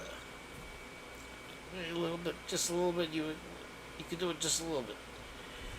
Defendant has not offered any declaration by any of his disclosed mitigation experts opining the same, nor has he pointed to anything in their expert reports that would support blank speculation. Anybody got any guesses on that? As noted, a continuance of trial is not warranted. Well, you can all go fuck yourselves, is what he's saying. Alright, and blank speculation that defendant blank is simply that speculation built on circumstantial evidence. Blankety blank blank blankety blank blank blank to all of you. Conditions which are currently attributed by his own mitigation experts to his ASD, OCD, and or ADHD are consistent with childhood trauma, and there is evidence of poverty, both generational and Jules got really pissed there because he does live in a gated community in a beautiful part of Pennsylvania, but evidence of poverty. According to blankety blank blank blank, notably missing from blank declaration is an indication as to how she intends to confirm her suspicions or how long, gotta tone it down, she expects it to take, but that months, years, or even decades. Defendant has been subjected to multiple lengthy interviews by several different experts over the past 2 years. Based on the expert reports reviewed by this court, blank, blank, blank, blank, blank, blank, blank, blank, defendant's family has likewise been extensively interviewed. And there has, blankety blank, blank, blankety blank, blank, blank, blank, blank, blank yourselves, been no report that blank, none of defendants blank have raised the alarm that blank, despite having the same information, blank, relies upon. Blank, blankety, blank, blank, blank, blank, blank. Some of those words are almost coming through. Instead, it's an invitation for perpetual continuance. There's the gem of the whole document there, my friends. Instead, it's an invitation. Yeah, he just want to keep him. They want to let him rot in jail. That's all you want to do. More importantly, aside from blank, all of this information has been available and documented in the record for months. Yet again, that defendant is only now moving for a continuance for investigation into blank. Unsupported suspicions smacks of tactical gamemanship and delay. Gamemanship. Interesting verbiage. Absent more compelling evidence that blankety blank blank plan for blankety blank blank, it is unreasonable for the court to continue the trial, a plan that is temporarily unbounded, substantially undefined, and unlikely to result in any relevant mitigation evidence in the foreseeable future. A plan that is temporarily unbounded, substantially undefined, and unlikely to result in any relevant. So I mean, they just decide what's relevant. If the defense comes with something good, he can just say, "Oh, it's irrelevant." I object. He's objecting. Uncovering it and reasonable timeline to do so. There is no constitutional for further investigation, particularly on an open-ended basis with no plan to bring the matter home. Matter. Wasn't that a case that he cited? Matter versus Idaho, right? Matter home. The Matter was the president of the University of Idaho? Is that right? Matter? Counsel's argument that more time is needed to investigate whether, I can only assume, his mental illness, likewise squarely unsupported. Okay, so it's either unsupported or it's what was the word? Unreasonable, unbounded, undefined, unlikely. It's unlikely that he did this. I'm not going to get into it. Hold on. Excuse me. Counsel's argument that more time is needed to investigate whether blank, likewise, squarely unsupported. Defendant has never moved for an extension to his disclosure deadline for penalty phase experts so as to allow further opinions in this regard. Nevertheless, blank who Kane is not marginally qualified to opine. Another conspiracy theorist expert that they brought in. Why would they do that? Believes that there is evidence that blank and seeks additional time to unearth it. Her support, which has not provided the court anything supported, I presume.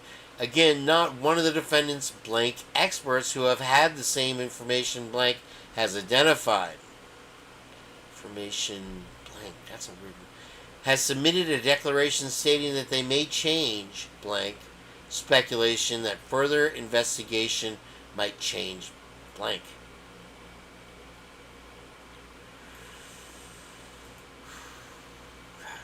Blank. Not only is there a lack of support in the record for blank, anticipation that more investigation that into blank. Why did they release this?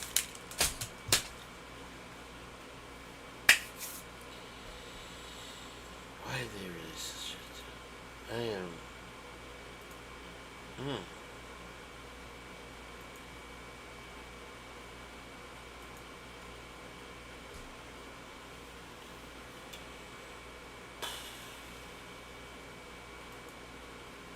Just saying, dude.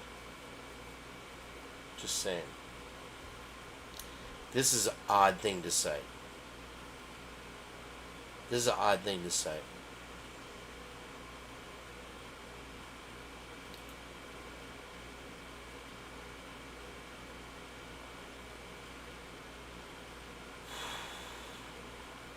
They're not qualified to opine.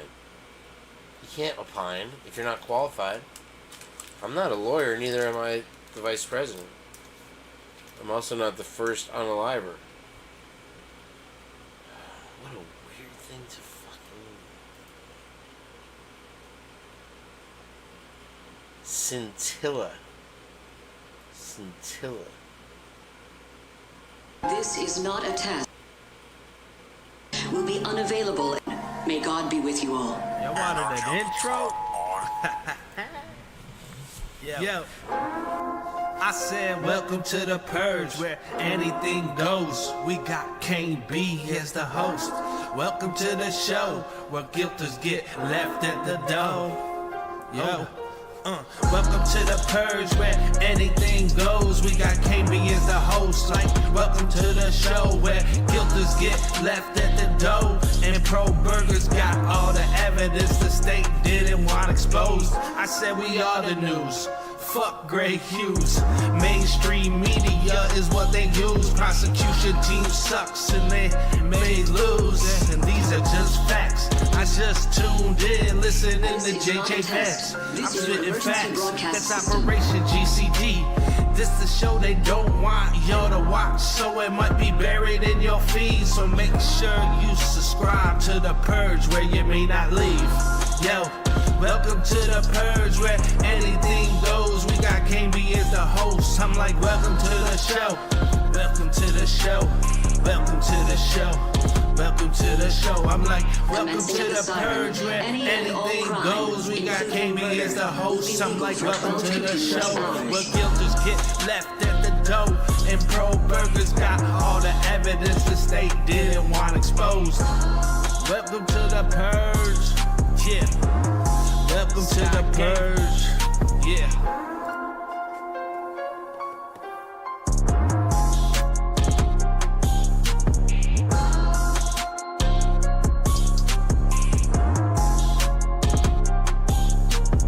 This is not a test. This is your emergency broadcast. With fathers and America, a nation reborn. May God be with you all. Y'all wanted an intro?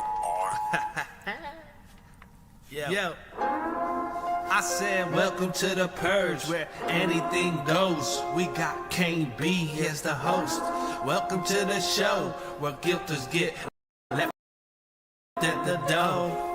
Yo, welcome to the Purge, where anything goes. We got Kane B as the host. Like, welcome to the show, where guilters get left at the door. And pro-burgers got all the evidence the state didn't want exposed. I said we are the news. Fuck gray hues. Mainstream media is what they use. Prosecution team sucks and they may lose. And these are just facts. I just tuned in, listening to JJ Vance. I'm spitting facts. That's Operation GCD. This the show they don't want y'all to watch, so it might be buried in your feed. So make sure you subscribe to the Purge, where you may not leave. Yo, welcome to the Purge, where anything goes. We got Kane B as the host. I'm like, welcome to the show. Welcome to the show. Welcome to the show. Welcome to the show. I'm like, welcome to the Purge, where anything goes. We got Kane B as the host. I'm like, welcome to the show, where guilters get left at the door.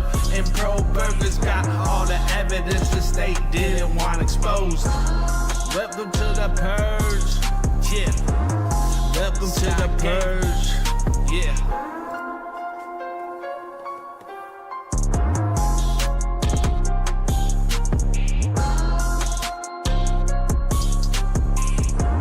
Help but think that this might just go to the beat. This is Not not a only test. is there a lack of This is your support in emergency the record for playing.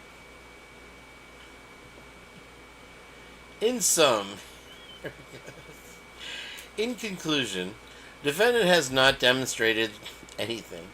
That a continuance for further investigation. I mean, he was going to take it under advisement. I'll take it under advisement.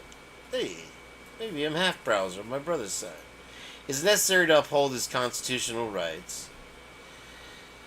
The right to present mitigation evidence and opine.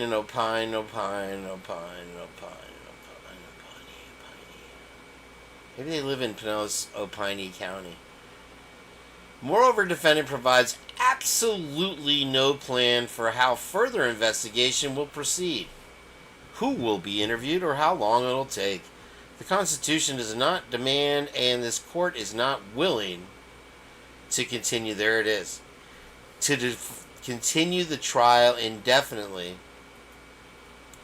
to allow the defense team to embark on a fishing expedition. He wants to go fishing. He wants this thing over with.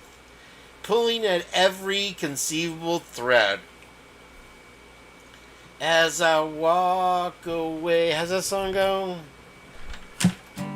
If you want to destroy my sweater, pull this thread and... At some point, and particularly after 2.5 years of investigation, the defense team must be satisfied with what they have. So take that. In this case is extensive. In addition, while the crime victim's right to timely disposition in Article 1 and 22 of the Idaho Const do not trump defendant's federal constitutional right. They provide an additional justification for proceeding with trial as scheduled. For these reasons, a continuance is not warranted. Strike 4. Denied. Fail Army. Call the Fail Army guys. A continuance is not warranted due... That's all, folks. Is not warranted due to pre-trial publicity. This is... Reason C, Amendment 45.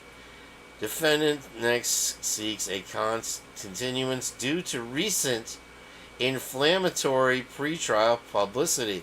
On May 9, 2025, approximately 3 months before the trial is set to begin, Dateline NBC aired a 2-hour episode about this case, which you did nothing to stop. They did nothing to stop that from airing. They just let it go. And then had a problem with it. But that's the defense's fault. The episode included details and materials about the case, which, if true, are not publicly available.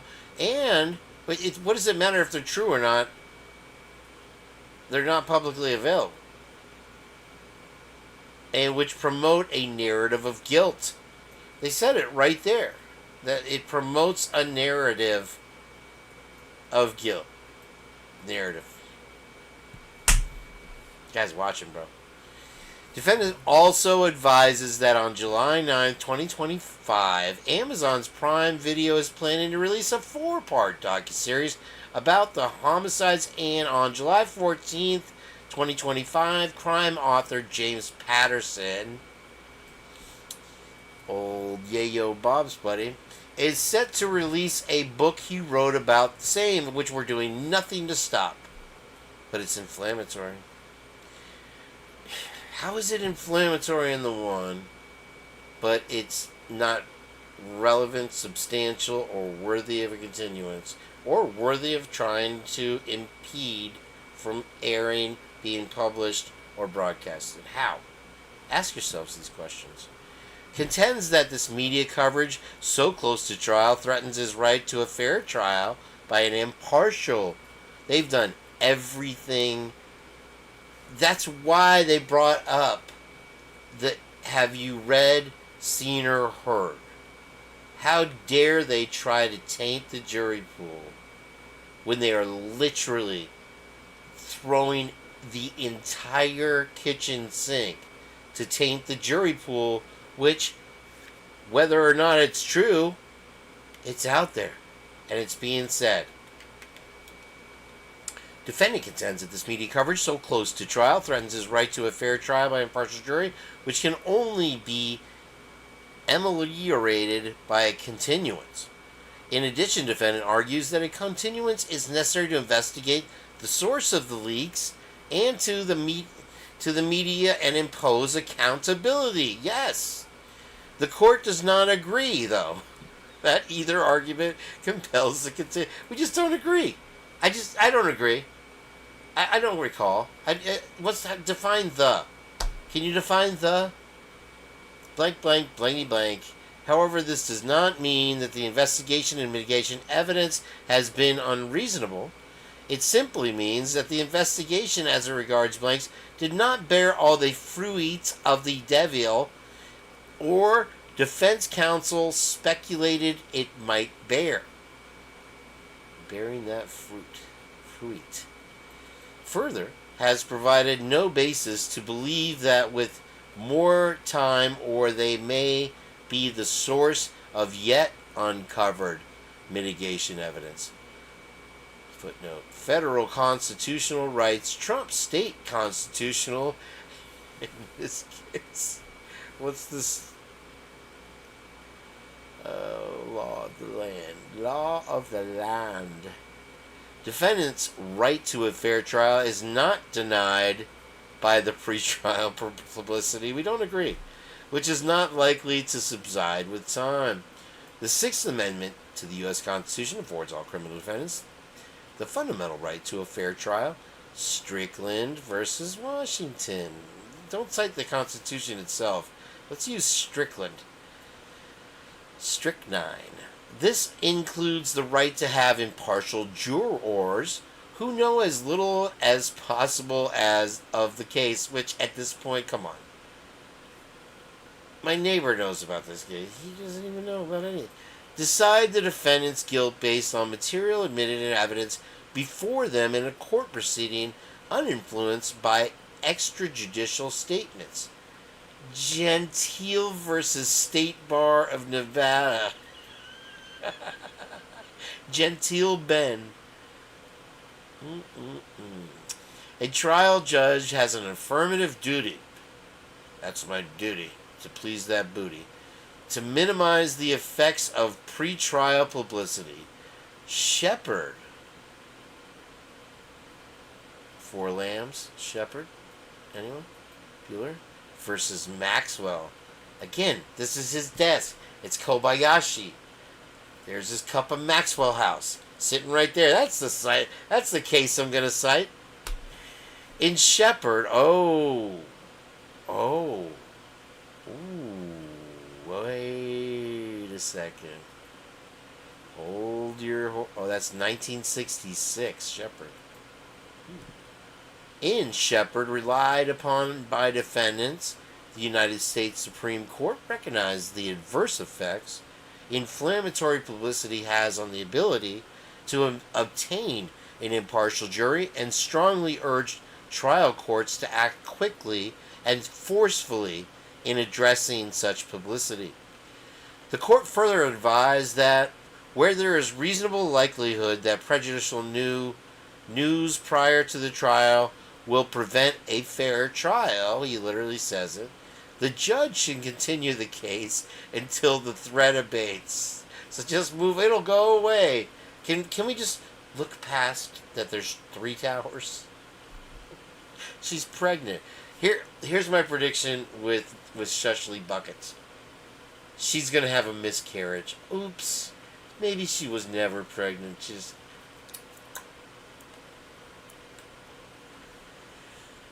This statement from Shepard, however, must be read in context.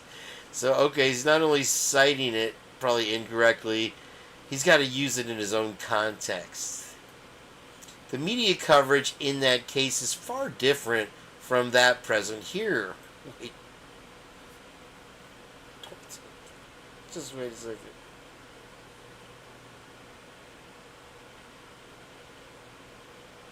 Okay. So in Shepard, relied upon by the defendant, the United States Supreme Court recognized adverse effect inflammatory. It's okay, so they recognized in the Supreme Court that the news would have an adverse effect on the jury by tainting the jury. But in Hippler world, you have to put it into context. They took it out of context. They're ridiculous. How dare they? This statement from Shepard, however, must be read in context. So even though, yes, it did say that, let me put it into my own words for you here. In conclusion, the media coverage in that case is far different from that present here.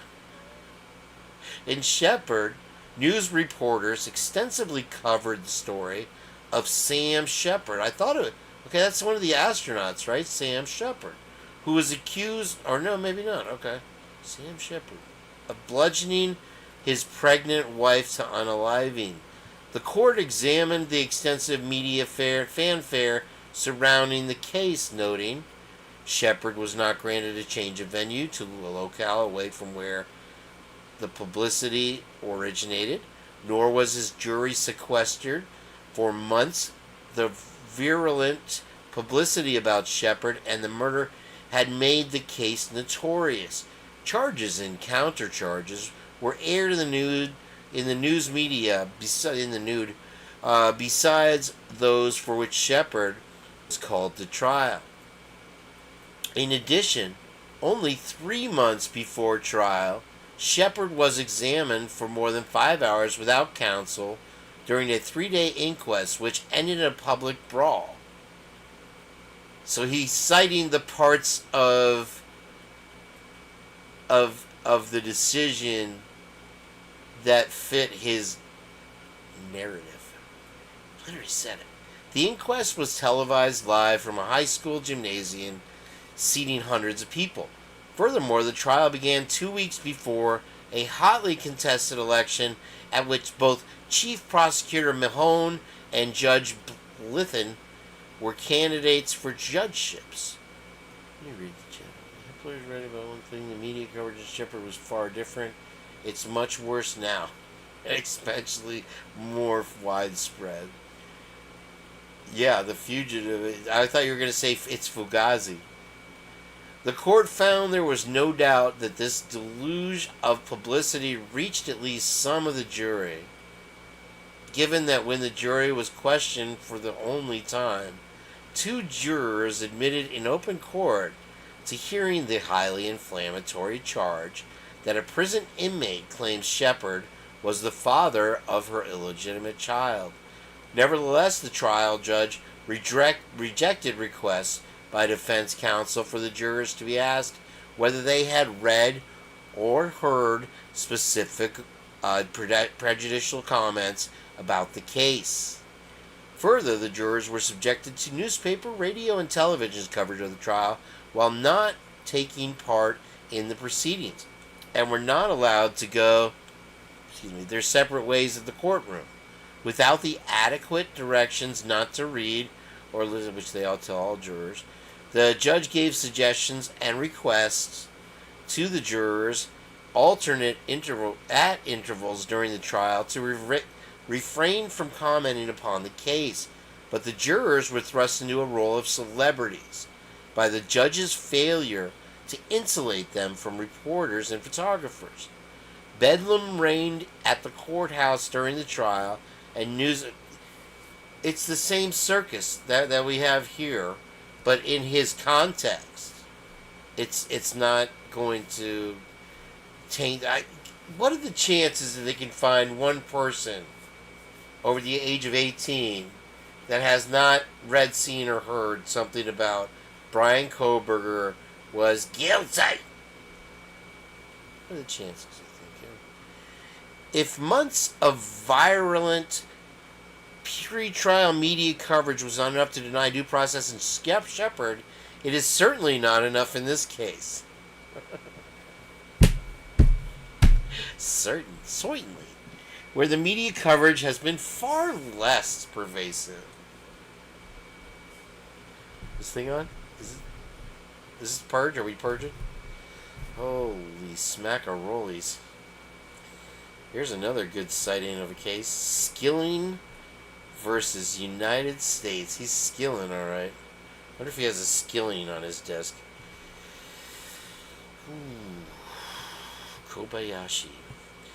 limiting the number of reporters in the courtroom during trial, insulating protective witnesses from interviews, and making an effort to control the release of leads, information, and gossip to the press by police officers, witnesses, and the counsel for both sides, to avoid the disclosure of inaccurate or inadmissible information to the public. Ultimately, whether defendant can receive a fair trial depends on whether a fair and impartial jury can be seated. Oof. To hold that the mere existence of any preconceived notion as to the guilt or innocence of the accused without more is sufficient to rebut the presumption of a prospective juror's impartiality would be to establish an impossible standard. It is sufficient if the juror can lay aside his impression or opine and render a verdict based on the evidence presented in court. Giggity good. Peter Griffin. Accordingly, the Idaho Supreme Court has long recognized that trial courts can successfully select an impartial jury despite widespread publicity. State versus Windsor, State versus Federley, a capital case, the Idaho Supreme Court disagreed with the defendant's claim that extensive publicity prior to trial deprived him of the opportunity to be tried before an impartial jury. Because each juror was extensively questioned to determine the degree of their exposure to the pretrial publicity, the court found the defendant's rights were preserved.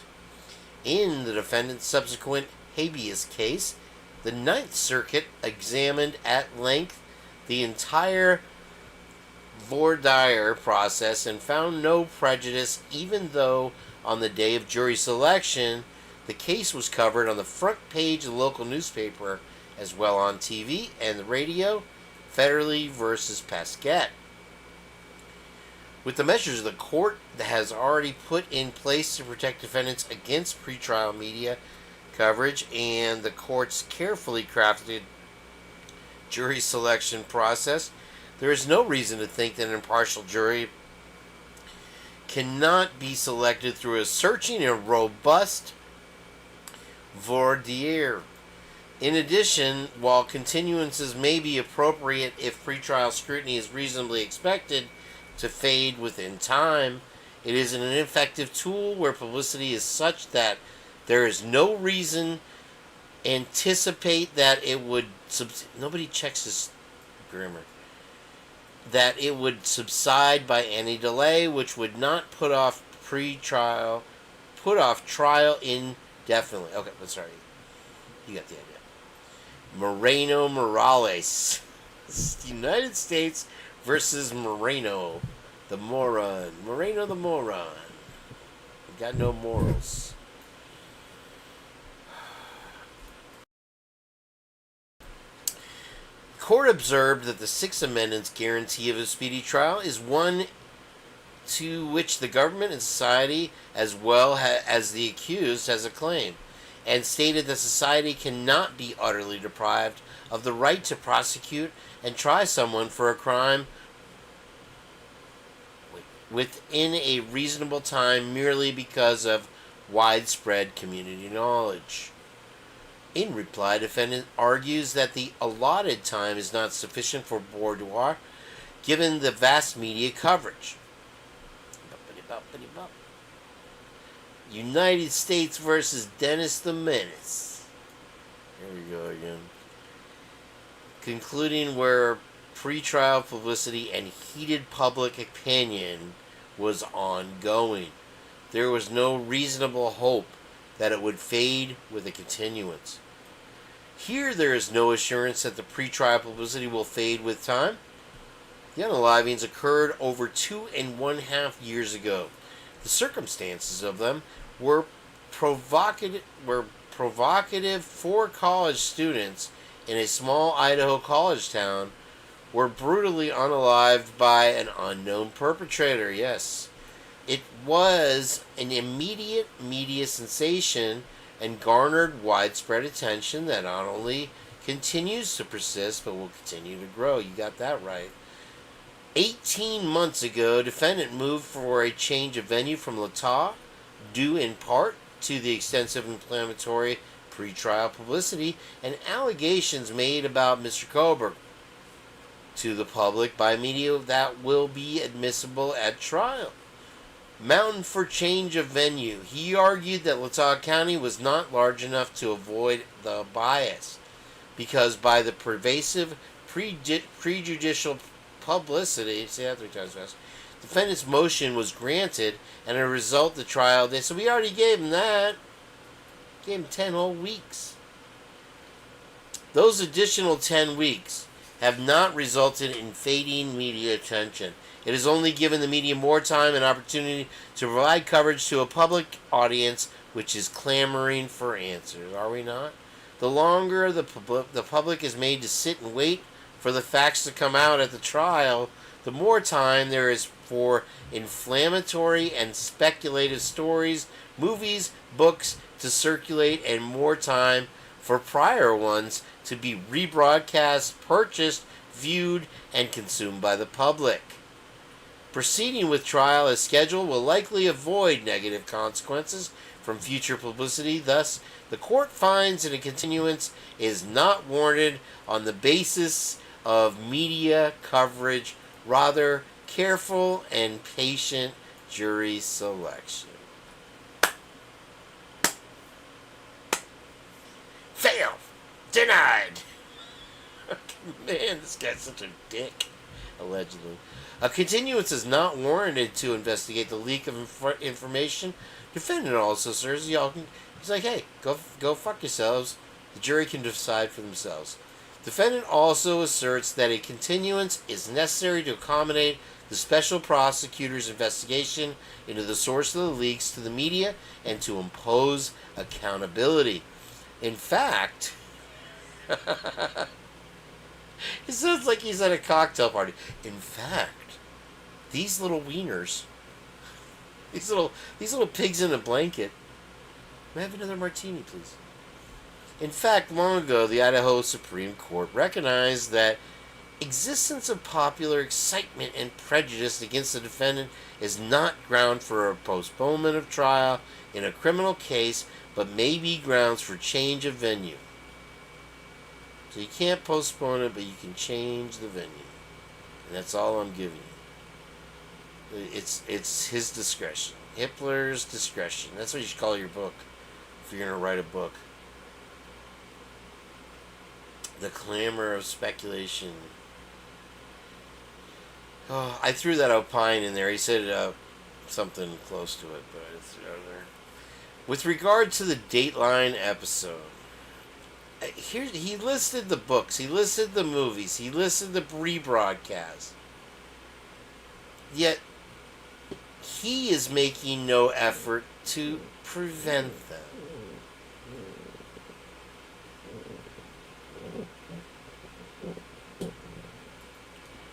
The rats are back, I think. So, a continuance is not warranted to investigate the leak. He was so angry. He was little Meister bra. Little Hippler Meister bra. But the continuance not warranted to investigate that leak. Keep the leaks coming. With regard to the Dateline episode, defendant points out that Dateline represented that the material came from sources close to the investigation, Lewiston. He notes that Patterson's upcoming book on the crime promises claims to be the most comprehensive narrative of the investigation and evidence today. It's like some of those creators out there that every single video they do is bombshell. I read a document, it's bombshell. You gotta tune in, man. Give me a freaking drink. Everything you do, every half hour of the day is bombshell. He also notes that the Amazon Prime docuseries promises to be told in captivating, tense, and emotionally wrenching detail by only those involved in and affected by the crime. He argues that if any of the leaks came from witnesses the state intends to call, or from others involved in the investigation, the information is Brady material because it would serve to impeach the leaker's credibility and may be exculpatory in nature. He adds that if the investigation reveals that other state agents had information about the leaks but failed to disclose it, the omission would constitute a Brady violation. Don't you think?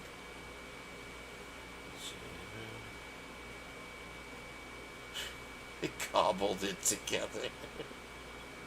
He's a real cobbler. Here's the thing. I know you guys. There's dissension in the ranks about Ann Taylor's competence. What I kind of opined last night myself, and I will say that I don't know that she's really had the chance to do it, is that this house, anything found within it is irrelevant. It's completely needs to be squashed because that house, by witnesses, by pictures and video, was completely, and I'm sure they're out there, completely contaminated before police even arrived. Allegedly they arrived at noon, but I think that the call was made around 4 or 5 a.m. to the machine or whatever it is that the fraternities and sororities report to, and the reason that they waited to call was they didn't get a call back because we've called these fraternity and sorority support lines before, and you leave a message. So even if you're saying, "Oh my gosh, somebody was unalived in my house, help us, we called you first just like you told us to in your documents, and we're brainwashed to do that," and the person that answers those answering machine messages is a person. So at 4 a.m. on Sunday morning, 5 a.m., 6 a.m., they're still sleeping. So the call doesn't come back till 7:30, 8 o'clock to tell them what to do. In the meantime, they're frantically creeping and cleaning up, texting each other, sending their father pictures of the crime scene. And then they get the call, "Just act dumb. You're good at it." It's one thing they're good at. As noted, a continuance is not warranted where the information sought thereby is mere speculation.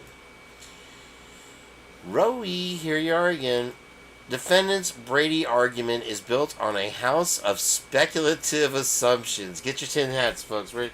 Hold on. Let's get our tin hats. Because Cyray's coming around the corner. Assumption that there was a leak. By persons bound by the non-dissemination order. Where else would it come from? Because to say it came out before Koberger was even arrested is ridiculously ludicrous. An assumption the leaker will be found. An assumption that the leaker or others who have maybe or were complicit, third-party person, will be testifying as a government witness, and an assumption that these witnesses will likely be material. Such assumptions are not grounds for continuance. Because they're just assumptions. You're just assuming. You know what happens when you assume. Particularly given that there is no guarantee if and when they will be confirmed or debunked. This trial cannot be held hostage. Is that a clue, Mr. Hippler? Indefinitely to the outcome of the investigation, particularly given the very significant chance the leakers You guys hear about the guy at Costco? He took a leak on the pallet of canned goods. They charged him $10,000 crime. Thus, the court will not continue the trial pending the results of an investigation based on speculation that it will be successful and the hope that impeachment evidence may be uncovered as a result. So, because they can't find them,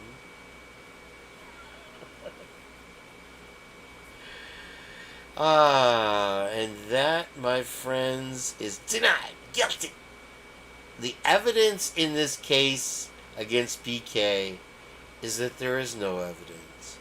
There was no evidence in his car? Well, that's the evidence. He cleaned it. No evidence in his apartment? Well, he cleaned it. Oh, man. Wow. Are you serious, Twiz? Oh, man. That was the long one, guys. You want to hang out a minute? Let's look at the other ones. Might as well. Order sealing exhibit. Two defendants' 24th supplemental request for discovery.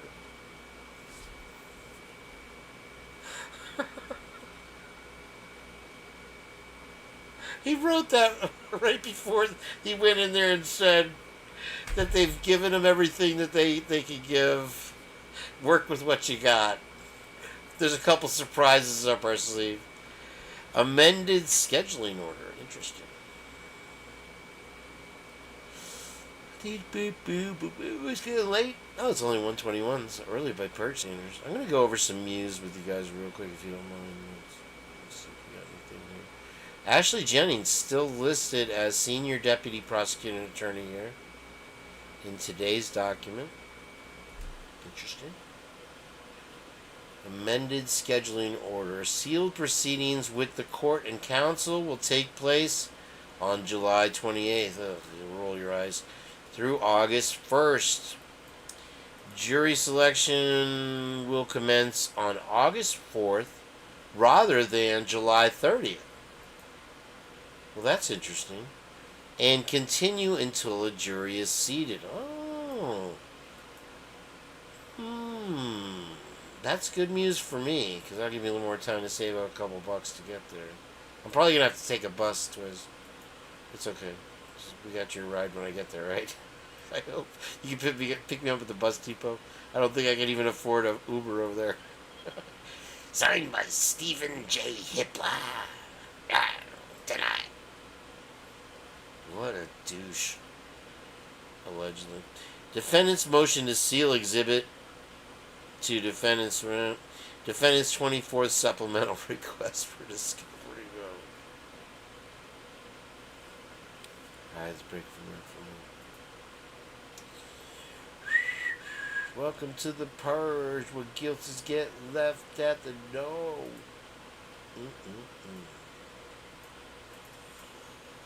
Welcome to the Purge. Welcome to the Purge. What kind of news?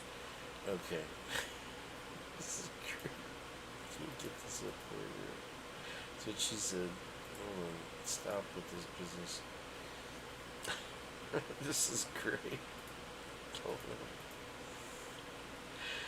on. I gotta switch here. Me's.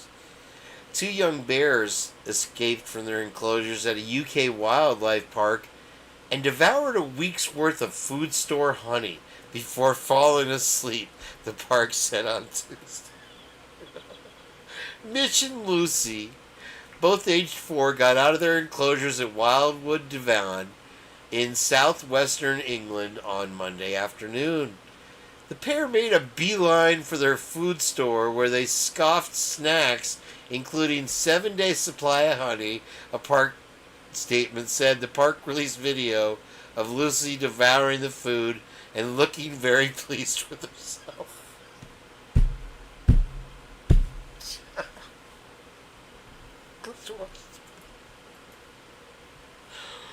Oh, the bears pose no threat to the public at any point, though. It was great. Okay, let me see if we can find it. Welcome to the Purge.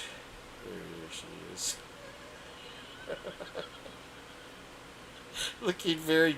I want to see her looking very pleased with herself first. A week's worth of honey. Imagine the satisfaction that bear felt.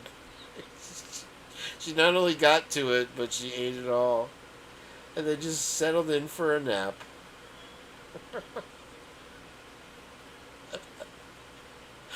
Oh, that is hilarious. There she is. Like Winnie the Pooh, she ate too much honey. Oh, Lord. Southern California fitness influencer lost their life in an act of unimaginable violence. Fontana, California. New details are emerging in a shocking double slaying outside of a sushi restaurant in California's San Bernardino County over the weekend that was heard by an off-duty deputy who then pew-pewed and unalived the person. The violence unfolded in a strip mall. So this turned out to be the influencer's ex-husband, and he took out the new husband and her. A lot of influencers and creators losing over stupid shit, man. Alligators hamper teenagers' rescue in fatal Florida crash. Efforts to rescue a teenager who drove off a bridge and plunged into a murky canal in southwest Florida were hampered by two dangerous obstacles: a pair of large alligators. Police and fire rescue workers responded to the crash in Venice, Florida. It's one of the places I go surfing. That's where I saw that crazy giant catfish thing, if you remember. And found a red Ford Ranger submerged with one person trapped inside. Rescue swimmers entered the water and found the person, but because the alligators were seen lurking in the water near the car, the swimmers were recalled and a dive team brought in.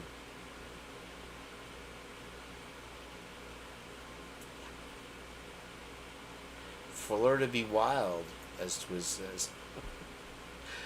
Mother of two missing teens think they were snatched to be sacrificed by religious followers linked to jailed polygamist Warren Jeffs. An Idaho mother fears her two missing children may have been taken as part of a chilling religious prophecy that instructs followers to return children to the fundamentalist Church of Jesus Christ of Latter-day Saints so they can die and be resurrected as pure beings. I'm going to read that again.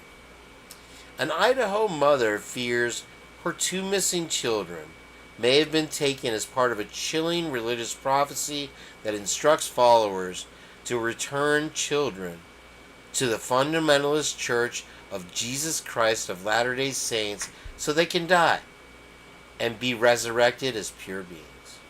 There, I got it out that time.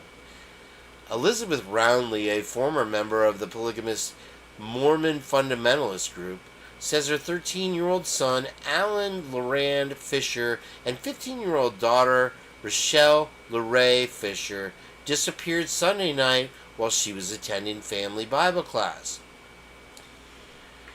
My children asked if they could go down to the shop to get on the internet so they could watch videos while I went to class, Roundy told East Idaho News.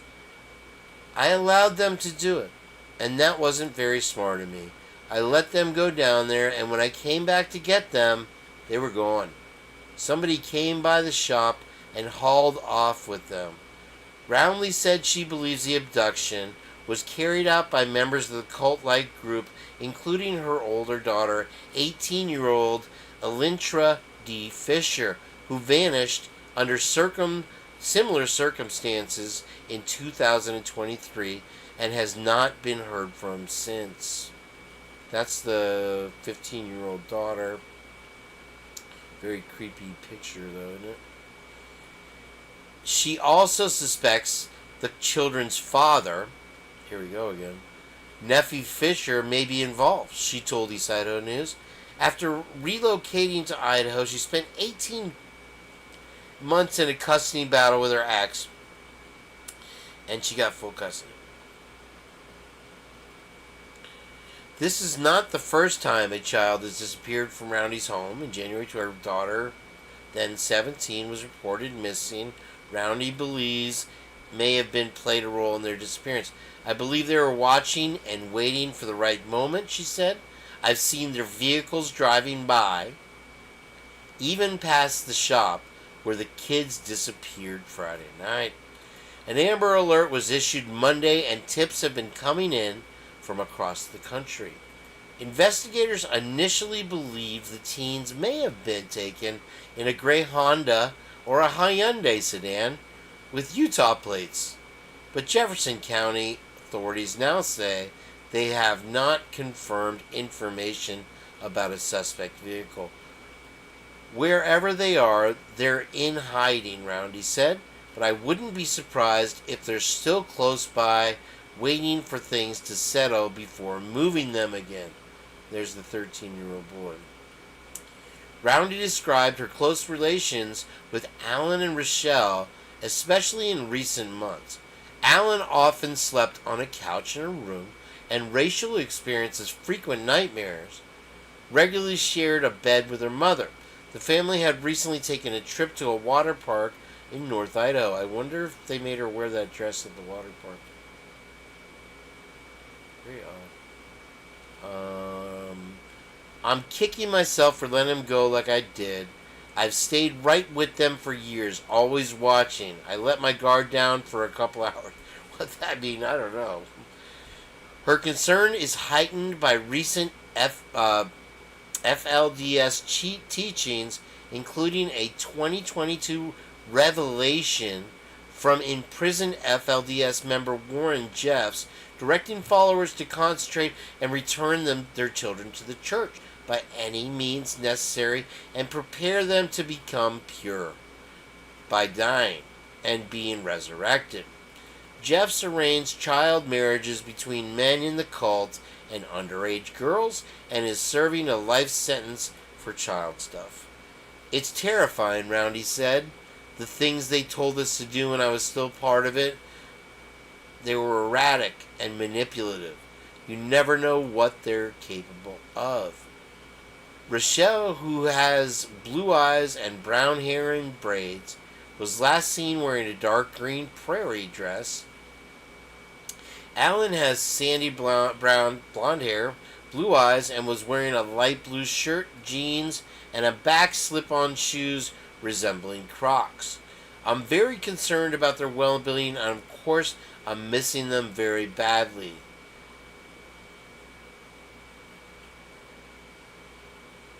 Idaho. Utah. The Mormons are coming to get us.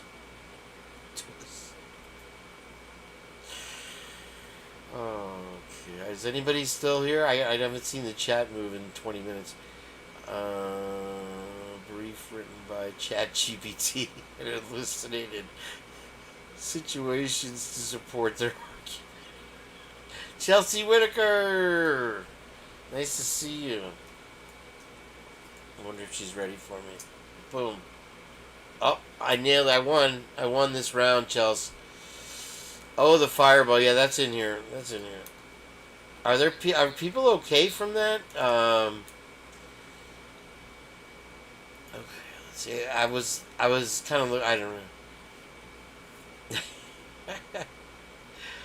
All right. So Twiz asked me about this, and they keep the weather service is like Hippler.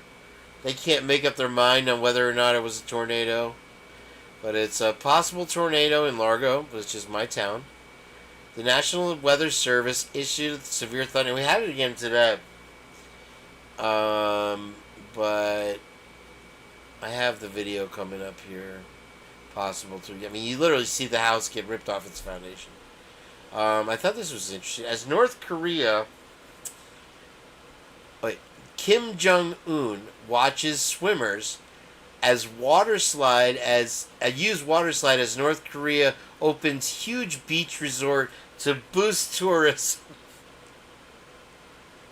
First of all, prepare yourself for the most awkward thing you'll ever see in your life.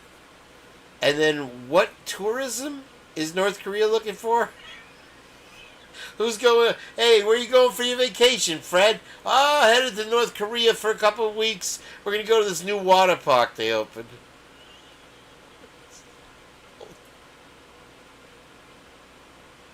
This is an ad. This has got to be an ad right here. Hold on. Oh no, that's a marathon thing. Wait, where is it?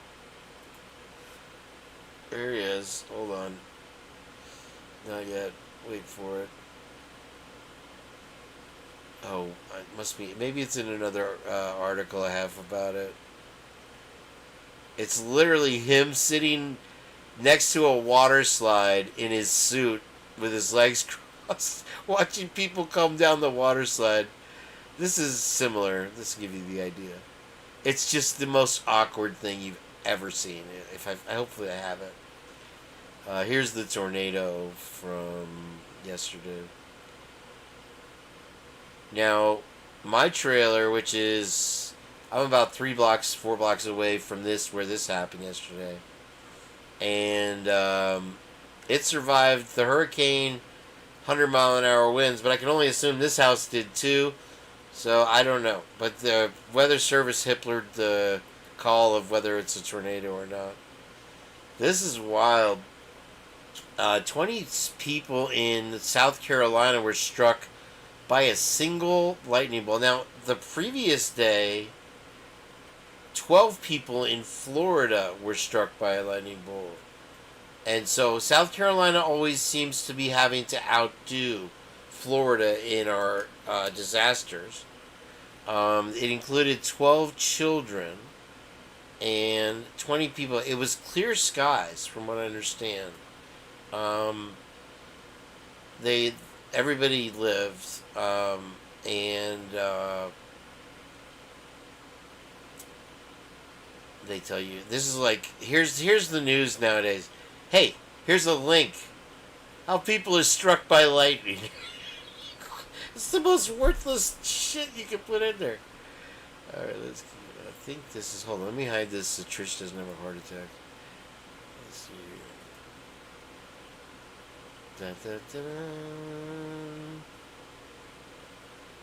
Ooh, I got a refreshing Thornton's reward. Drinks that come with a Dolly bonus. Hold on. Free donut with any fresh coffee fountain purchase. Alright, we'll take that. They're only good for a day, though. I had that open for a reason, though. Hold on. There's something there.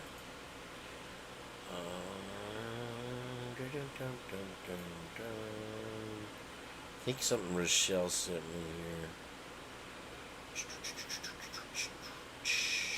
Oh, man.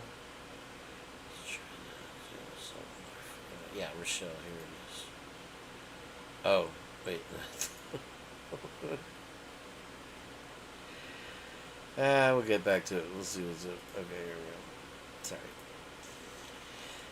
Tanner Martin is passed. Influencer announces own passing after first child's birth. Now, this is a sad, sad story. Apparently, he was a well-liked creator there on the Instas of Grams. And he bid his... I can only say he had butt can't stuff, whatever. And that's him right there. And so he was suffering for a long time. And I can only assume that he was hanging on, clinging on for the last few days or weeks. And that he kept scheduling a video to drop after he passed. So if he, wasn't able to delay it, that meant he passed away. And so he starts the video of, if you're watching this, I'm already gone. Very creepy, very odd. Okay, I got the reward there. Babe Ruth. Oh, we got more. This is the Idaho thing. Okay, I like this.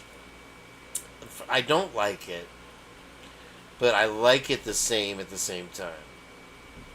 So this is an interactive map that Scott Green has given us of the university and the surrounding areas of the university. And so the other day, Mark B had something where he showed the route the DoorDash driver would have taken to get to King Road. That was pretty interesting, okay? So if we zoom in, it's a very worthless map. But anyway, it took me a minute to be able... Okay, so you have your campus, right? And I'm going to show you something here when we get to it. So Ness Pierce Drive, I believe, was the way. The route there. Vandals Tank. Yep, Perimeter Road. Here, I think this is it. Is it? Old Pullman Road. Hold on, I'm getting to it. Don't worry, this has something to it. Sorry, it'll take me a second here. This map doesn't load very well. Okay, Indian Hills. Bada. Where is it? Southview. Goose River Drive. Oh, yeah, it's like, it's very hard to read the... Hey, there's Rowie Street. Rowie, you're all over the case today. What's going on? Okay, I think this is over here. Taylor Avenue.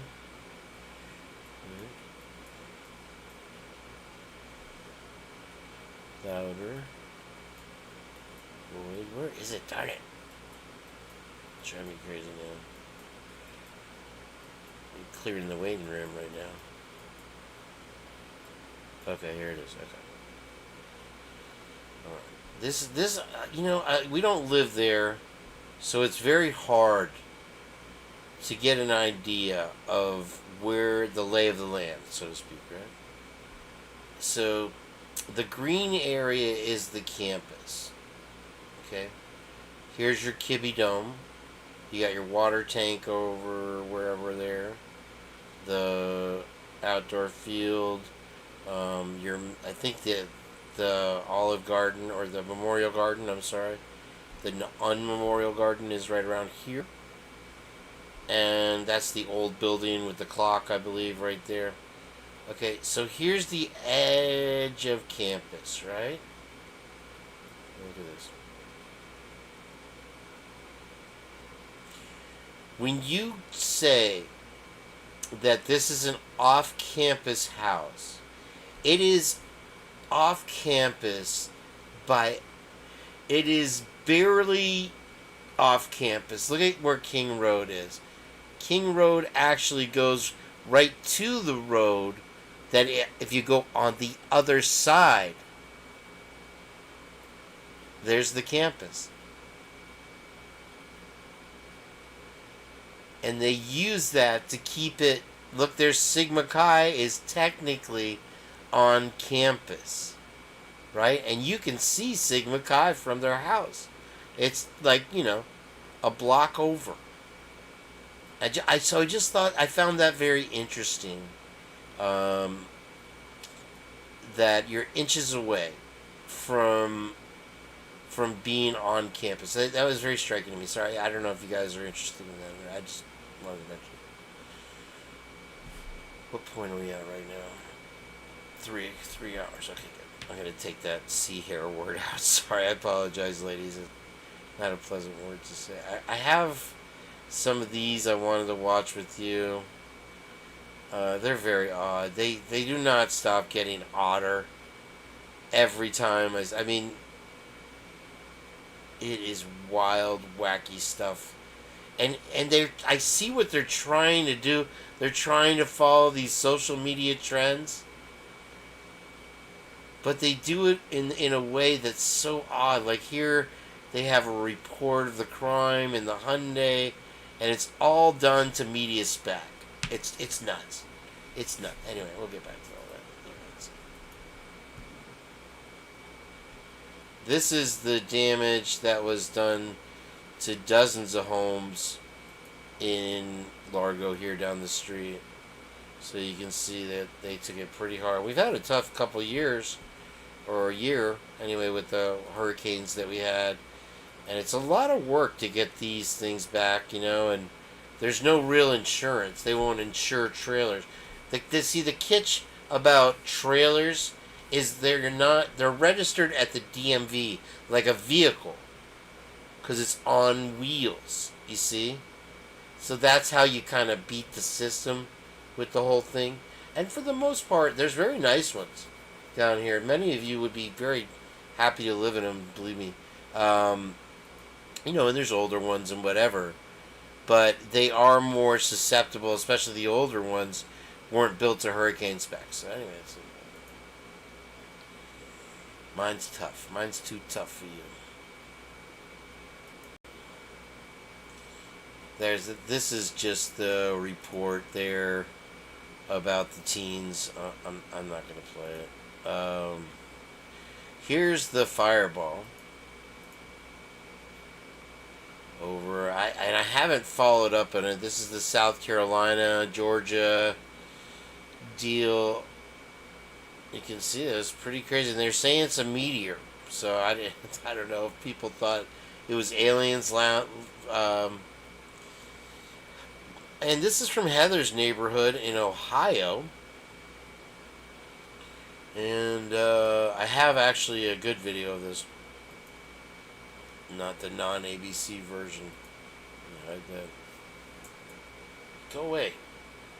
I hate ABC. Now they're going to strike me. Just you try it, ABC. I'll get you. More me.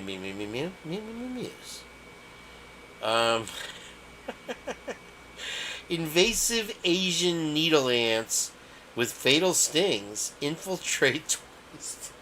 Remember how they tried to scare us with the murder hornets?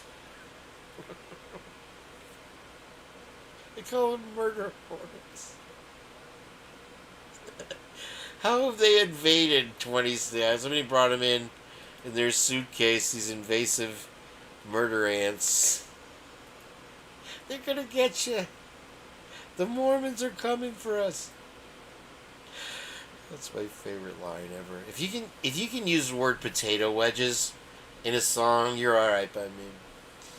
And this is without further to do about the Idaho case there with the two kids. I hope they find them. Hershey, the Shadow Reader, who's going to be on the regular show Purge, did a reading on it with Patricia today that was really good. And the only message or whatever that she got from the spirit box thing or whatever was that they were up high, that they needed to look higher, that people might be looking in low. I don't know if that means anything. We'll see.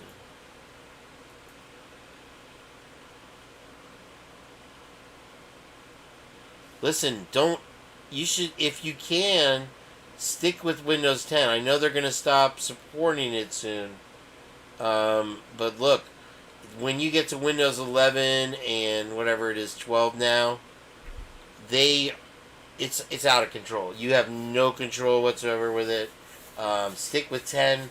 If you can, put a solid state drive in it. I always tell everybody that. Put a solid state drive in it. It will be a world of difference. And actually, you'll probably smoke his Mac. You'll be much faster. That doesn't sound good. Smoke his Mac. I don't know. I forgot to turn the monetization on for this one. I guess that's fine. Why is this not working? My computer is super fast with my super fast hard drive. So no commercials coming in. You gotta like that. You know what I noticed? If you look at this, well, they don't show you here. Where does it show you? No.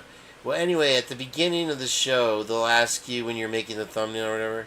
They will ask you how you want to do. Oh, here it is. Mid-roll ads. You see this? Let me blow it up for you guys here. This is something I've been wanting to talk about that bothers the shit out of me now. Viewers may not see ads at the same time in automatic mode.